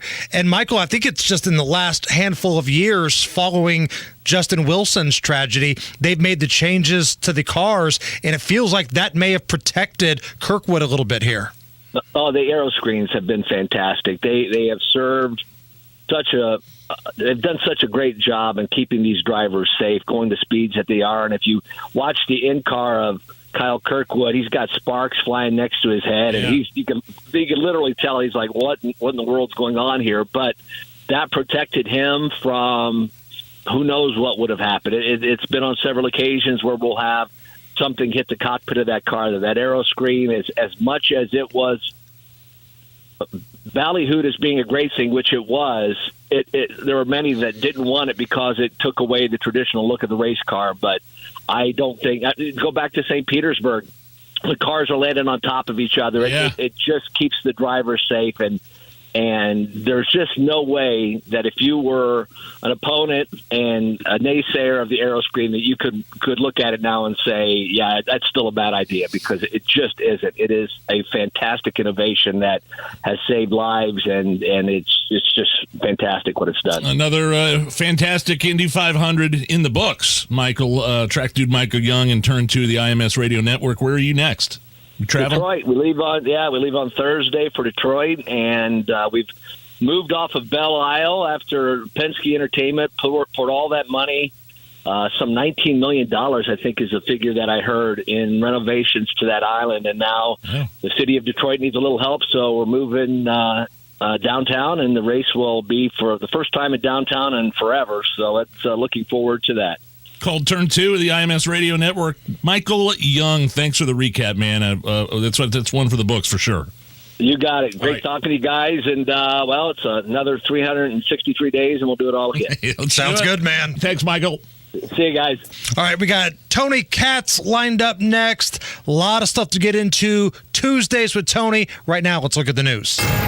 93 WIBC Mobile News. On the level. On the go.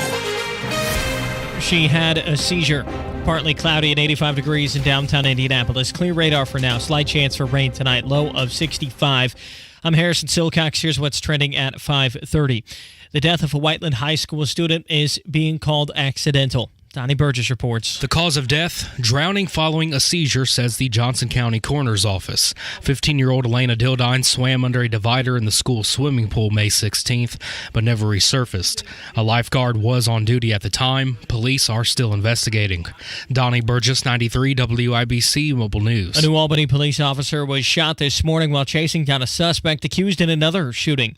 Indiana State Police say the suspect was also shot by the officer. The suspect was able to flee from that scene a short distance and was hiding out near another residence in that same vicinity. But they were eventually caught, says Sergeant Kerry Hulse. Both the officer and suspect are expected to recover. Senate Majority Leader Chuck Schumer wants the House to quickly pass the debt limit bill agreed between the White House and Republicans. The damage that default would inflict on our country, our economy, our families would be enormous and take years from which to recover. While speaking on the Senate floor, the Democrat promised to move the legislation as quickly as possible through the Senate.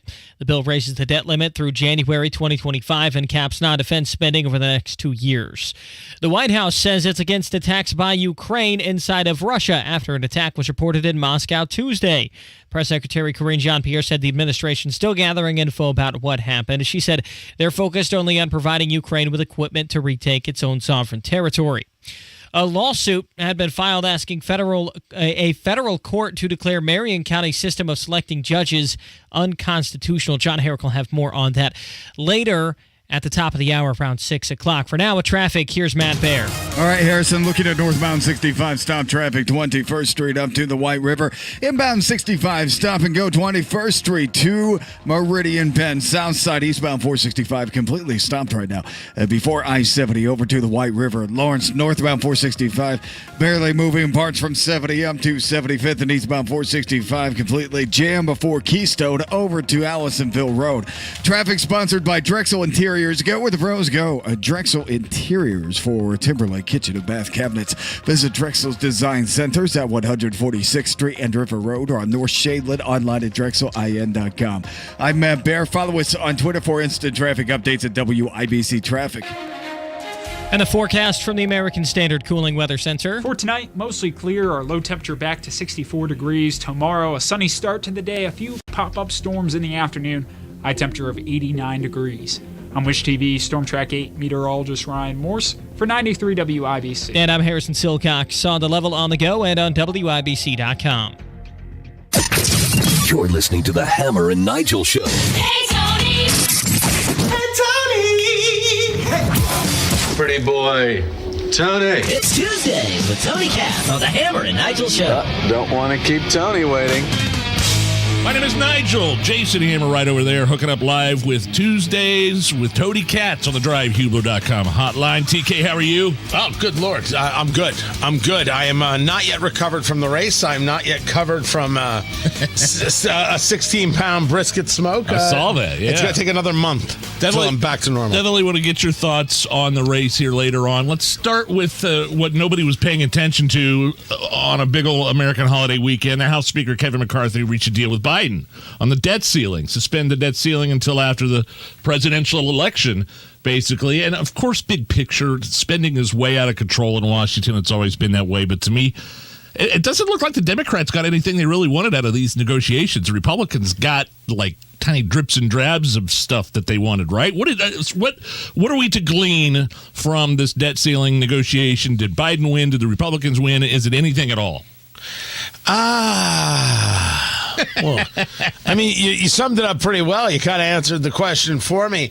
You see already Representative Byron Donalds, Representative Chip Roy, this Freedom Caucus. They're not happy with this. The IRS money stays intact, for example. Yeah, instead of was it $82 billion, they get $80 billion, whatever the number was for 82,000 agents or whatever it is.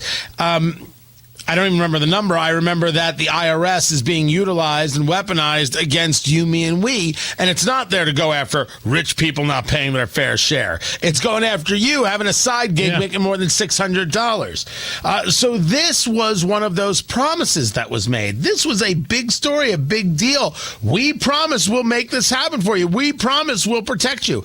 It's not in there. You get back the COVID money that never got spent. That's always nice. That's always good, but that should have happened regardless. So really, what is in this legislation, this deal that could happen? Remember what we're talking about. The debt limit's the debt limit, and this is all budget stuff, and they decided to put it together. The debt limit increase is for 2 years, not for a number. For 2 years. Go back over that one more time and you're like, wait a second, that's not how I took it. They're not going to re-examine the debt limit until 2025, but there is no cap on the debt limit. There is no number. And then you're like, well, then what in the world is this blank check? And then you have the Lindsey Graham conversation, which is defense spending will go up to $880 billion. It's going to go up 3%, but inflation is a little over 4% as he views it. So now we're not even keeping up with inflation. And Lindsey Graham has said, I'm going to burn this whole thing to the ground. So in the House, this might actually get passed because it'll have some Democrats, some Republicans, and they might be able to form a majority in that way. I really don't know what's going to happen with this thing in the Senate. But the more I look at it, the more I say, this is not what I want. You passed legislation already in the House. Make Chuck Schumer vote on it. I like I mean, look, I don't think the Democrats really, they're going crazy over the work requirements for government safety net initiatives, right? I mean, if you're able-bodied and don't have kids, you gotta work. No more government handouts if you're a certain age. Look, you're not going to get me to say, if you're able-bodied, you're not going to get me to say that work requirements are wrong. It is the progressive left that says work requirements are unfair and we should just give people money. Work requirements seems to work for the vast majority of Americans. But again, where you're getting your quote-unquote wins, if you want to state this as wins and losses, Republicans versus Democrats, aren't in the places that were parts of promises, aren't in the places of big focus. And if you want to let that stuff go by the wayside, you can, but you're telling the constituency that voted for you, that put you in, we're not serious about you, and we know you're going to forget about this anyway. I think we're in the place where maybe the forgetting doesn't happen anymore, and Kevin McCarthy should note that not standing firm in how he's speaker and how that vote went could put him in a very precarious position. So why did he go forward with this deal to begin with? Great question. I'm with Chip Roy on this one. I'm sorry. I disagree completely with Nigel here. Tony, I think maybe we're overthinking this just a little much. Maybe it's just a matter of, hey, pre-COVID spending levels, we're going to put a cap on this. And if I'm Kevin McCarthy and I realize how much toe tapping and tap dancing I had to do to get this gig, I would probably want to play ball a little bit more. That's why I agree with Chip Roy. This deal is a, quote, turd sandwich, and I don't know if it's going to be something that Kevin McCarthy can keep his gig with down the road. We should be clear about something. You just said pre-COVID spending levels. The money that was spent on COVID, the unspent money is going to get returned. But I don't think this is pre-COVID spending levels. We're at spending levels of 2022 on this. We're not at. We didn't reduce spending. Remember, it's Democrats spend and Republicans spend slower. You and me and Nigel and us at WIBC World, we want less spending because that's how you actually reduce debt. Right. There's not actually less spending in here. Holding firm for this year and then having a 1% increase, it might be less than Democrats want to spend, but it's still spending. If we were to go to pre-COVID numbers, that would at least be an interesting conversation. That's all I was asking for at the beginning. Less IRS agents and pre-COVID spending. You can do everything else with that. You can do everything else, but if we start with those two things right there, those are locked in, stone cold locks. They are on the table, and nobody should be taking those away, but McCarthy caved. I thought you said that this legislation did have pre-COVID spending. I'm with you. I understand exactly what you're saying now, and I think everybody is shaking their head in agreement. You gotta hold the line on the basics, and you gotta be willing to let it. You got to be willing to walk away. The answer should have been, why am I negotiating with you, Joe Biden? We did our job. We passed legislation. Tell Chuck Schumer to vote on it. Bye. And then you should have gone and had a cookout or something. You don't have to get involved in this fight. McCarthy getting involved in this and doing this, you shouldn't think that the deal is overall a total failure. There are some pieces that are worthy of conversation. But the deal does not satisfy the promises, and it certainly doesn't satisfy the less spending conversation. And for that reason, I think you're going to see a lot of people in our world say, get rid of it. That doesn't mean it isn't going to pass the House. Tuesdays with Tony Katz with us here on the Hammer and Nigel show. So Ron DeSantis has officially been in the game for a little bit over a week. I think this is shaping up to be a big week for the governor of Florida, hitting a couple different battleground states here. What do you make of the early campaign from what you've seen with DeSantis? I think that whatever you wanted to say about the Twitter launch doesn't matter anymore. His team seems well prepared to fight. They are able to raise money, $8.2 million in that first 24 hours. That's a record. And the response from the Trump team is, his spokesperson, Christina Pushaw, she was with the CIA. Or some insanity. It's all nuts. It's crazy as can be. So I think DeSantis is doing fine. I think the TV hits that he's done are fine. Let's see him go to Iowa and campaign. Let's see what kind of crowds he gets in the backyards and then in the large scale, and see if there's some real appetite for him there or in New Hampshire. And with no matter what Iowa and New Hampshire does, and he needs a showing in at least one, everything South Carolina. The biggest test because of what it's going to mean in the lead up to Super Tuesday, and because you have two candidates, at least right now, who are going to really be able to push in South Carolina, Nikki Haley and Tim Scott. So he has to be able to capture an Iowa or a New Hampshire in some kind of way in order to get him the propulsion to South Carolina and make a play for this thing. You mentioned crowd sizes and speeches. Do you think maybe we look too much into that? Because Donald Trump draws big crowds.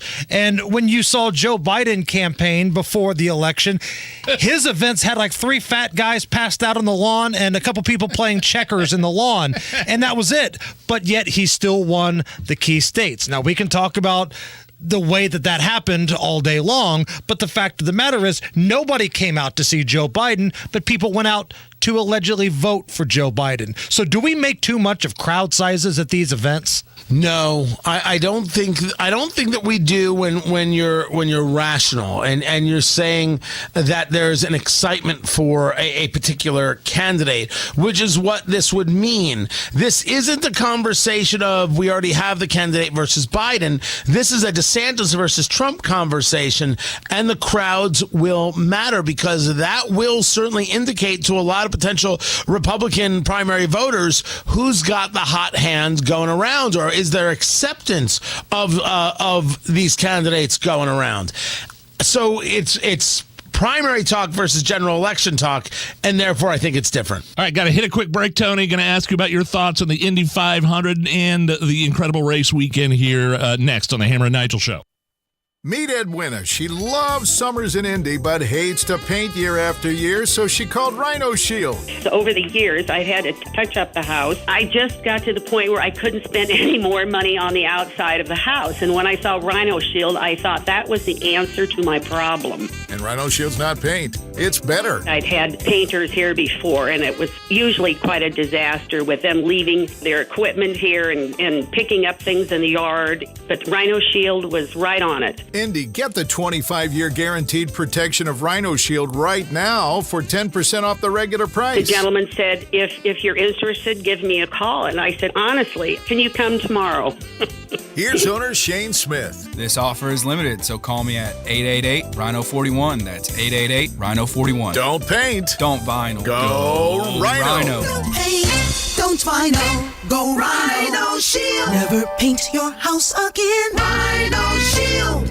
Hey, Rob. Yes, Casey. I was wondering, would you be upset if you lost $111,000? That sounds like something that would be disappointing. Yeah, I think so. But get this, 96% of Americans do lose out on an average of $111,000 in Social Security income. And you know why? It's because they claim their benefits at the wrong time. Hey, it's Kendall and Casey. Learn how you could avoid this with a free Social Security analysis from Bill Demery, your retirement guy right here in Indy. If you have saved at least $200,000 and have not filed for Social Security, schedule your free analysis now by calling 317-932-9912. This analysis pinpoints exactly how you can get the most out of your benefits while considering the impact of your taxes, Medicare premiums, and other benefits. And you know what? It's free. Call 317-932-9912. That number, 317-932-9912. Michaelis presents Password.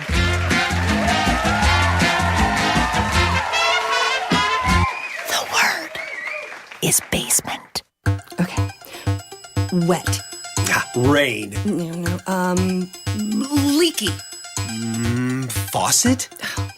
Stinky. Socks. Moldy. Underwear. What? Ugh, it's basement. Oh. Really? Moldy underwear? Well, sometimes. Ew. I did not need to know that. Basement waterproofing and French drains. Life happens. Michaelis happens to help you through it. Make it Michaelis. Come on, take your basement back. 844-FIX-INDY. Were you hurt in a car, truck, or motorcycle accident? The insurance companies may chisel away any hope you have of winning your case, and they don't have the advantage of video proof that the Hammer may have. Call us today or visit roadproof.wewin.com. One great benefit that comes with getting old is that you've seen it all. For nearly 200 years, Old National Bank has been there, an established financial partner, serving the community right in the community. Old National Bank, where relationships and results matter. Get old. The Indy 1500 Gun and Knife Show is this Friday, Saturday, and Sunday at the Indiana State Fairgrounds. For hunting, sporting, and personal protection gear, visit the Indy 1500 Gun and Knife Show. TLC Laser Eye Centers is the doctor's choice for LASIK. Get $1,000 off LASIK when treated in June. That's $500 off per eye, plus guaranteed financing. Visit SaveOnTLC.com for details. It's getting hot. Need AC service in Johnson and surrounding counties? Call Marshall Mechanical Heating and Cooling, your independent American Standard Air dealer. Call themarshallnow.com.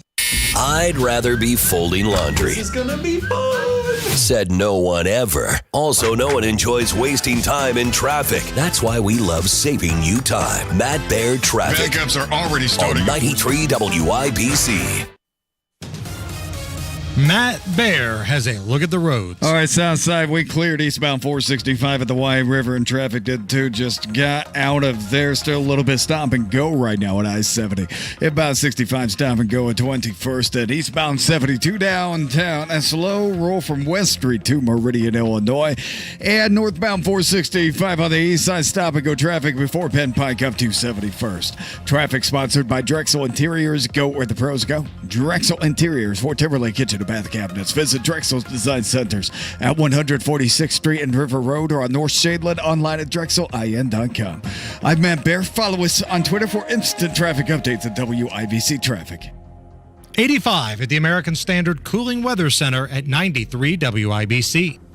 Back to Tony Katz, Tuesdays with Tony on the Hammer and Nigel show. So let's pivot to the Indy 500. Tony, you have been doing multiple years now doing the live broadcast in the morning with JMV. Was this year different? I mean, could you feel something special about this year that you didn't see in the former years? I saw you with only one beer in hand, and I'm like, something is different. It's serious this year. Right. I'm going to make it to at least the flyover. That's what's going to happen. Good crowd, great weather. Did I mention good crowd? Seriously, good crowd. And I simply only felt that we had...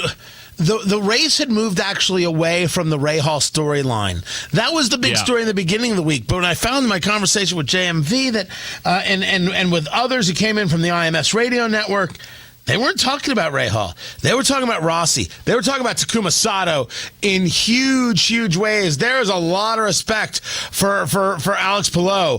Nobody talked about Joseph Newgarden. Yeah, right. The only conversation about Team Penske is where the hell has Team Penske been?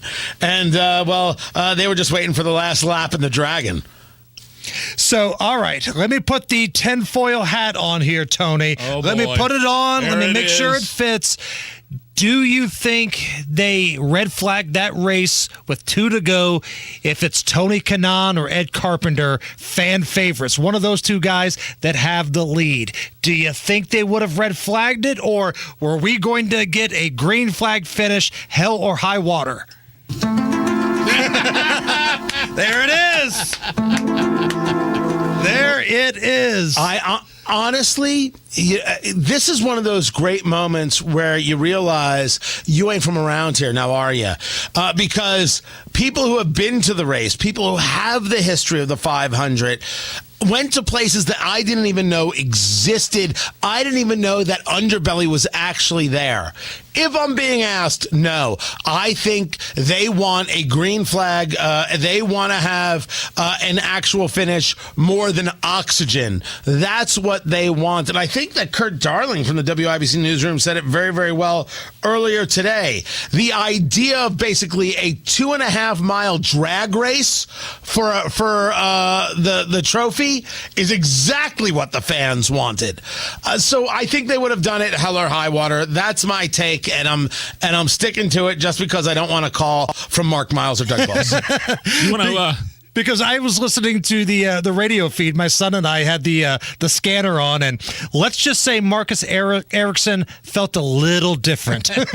Oh, you better believe it. And I think that's good for the sport. Like, I think that's good. A little bit of animosity, a little bit of anger, a little bit of and some questions. I actually think it's good for things. Do you think it hurt the 500, that ending? Not for fans. No, the fans went nuts when they announced the third red flag. All the red flags you want. Give us a good finish. But I'm just a fan in the stands, though. Yeah, but you're not just a fan in the stands. You're a fan that's getting passed out in the stands. Hey, you want to plug your new book, man? Let's Go Barbecue, available at Amazon.com. Recipes, tips, and tales from the pit. Book number 2, the perfect Father's Day gift. Let's Go Barbecue. Buy 400 copies today. And I believe page number 2 is about chicken McNuggets dipped in barbecue sauce. Do I have that correct? Page number 2, sadly, didn't make the final edit. I don't know what happened. He is on social media at Tony Katz. Facebook is Tony Katz Radio. TK, thank you. Thank you. It's a Hammer and Nigel show.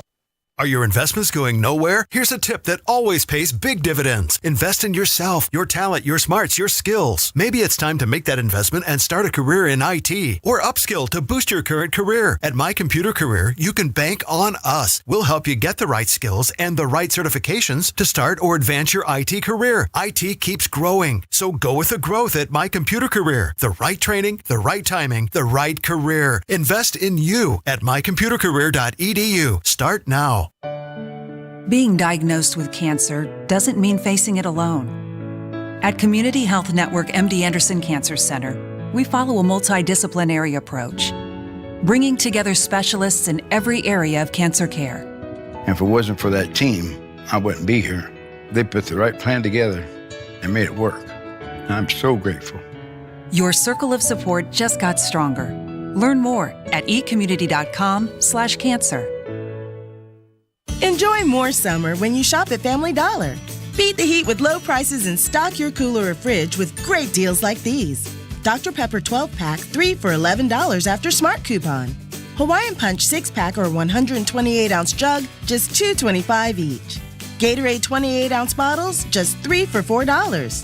And don't forget the cups. 100 Homeline red plastic cups for just $6.50. Stay cool and refresh your summer with Family Dollar, helping you do more. Lowe's knows Memorial Day savings, and now's the time to make your lawn and garden beautiful with outdoor essentials at Lowe's. Get gardening with Scott's Naturescapes 1.5 cubic foot mulch. Get 5 bags for $10. Plus, stock up on Bonnie 19.3 ounce vegetables and herbs, now just 3 for $12. Lowe's knows lawn care. Lowe's knows home improvement. Valid through 5/31. Bonnie offer in-store only. Actual plant size and selection varies by location. While supplies last, excludes Alaska and Hawaii. There are more identity threats than you realize. Even if you monitor your credit, only a little personal info needs to leak out, like your social security number or password, for you to become a victim. LifeLock alerts you to threats you could miss. If your identity is stolen, a dedicated U.S.-based restoration specialist will work to fix it. No one can prevent all identity theft or monitor all transactions, but everyone can save up to 25% off their first year with promo code NEWS. Go to LifeLock.com. Diamonds Direct takes our most popular offer ever up to the next level. Now, for a limited time, you can make any purchase and take advantage of special financing for up to 5 years. Or get $5,000 off. Get the lowest possible monthly payment or get a generous cash credit. It's all about giving you more. Design the ring of your dreams with our most flexible finance options and best savings ever offered. Diamonds Direct. Your love, our passion. Get details and more at diamondsdirect.com. On approved credit. Mark loves summers in Indy, but he hates to paint, so he called Rhino Shield. It's a 2-story home built in 1992. Around 2001, looking at needing to paint, I heard a radio ad, with Rhino Shield, you won't have to paint again for another 25 years. That's because Rhino Shield's not paint. It's better. They're very professional. We had everything done. Everything that would typically be painted on a house was done, and it was very fast. All right, Indy, get the 25-year guaranteed protection of Rhino Shield right now for 10% off the regular price. It was done in 2001 and still going strong. From what I've seen on our home, they can easily offer a 25-year guarantee and not worry about it. Here's owner Shane Smith. This offer is limited, so call me at 888-RHINO-41. That's 888-RHINO-41. Don't paint. Don't vinyl. Go Rhino. Don't paint. Don't vinyl. Go Rhino Shield. Never paint your house again. Rhino Shield. This is Inside Indiana Business Radio, brought to you by IBJ's HR Impact Awards event on June 23rd. To meet this year's honorees, RSVP by June 19th at ibj.com/events. I'm Alex Brown. McLaren Racing has shifted gears on its plans for a new office facility as the group said it will acquire the current Andretti Autosport building in Indianapolis once Andretti makes its move to a new headquarters in Fishers. Racing director Gavin Ward said the move is a better option for the team, which originally planned to invest $25 million to build its own facility in Whitestown. It gives us the option to upgrade that building before we move in, make it the level we need. It came about pretty fast, but it took a little while to actually get something done. McLaren still plans to invest in the property on a similar scale to what it planned for the Whitestown facility, but designs are still in their early stages. Georgia-based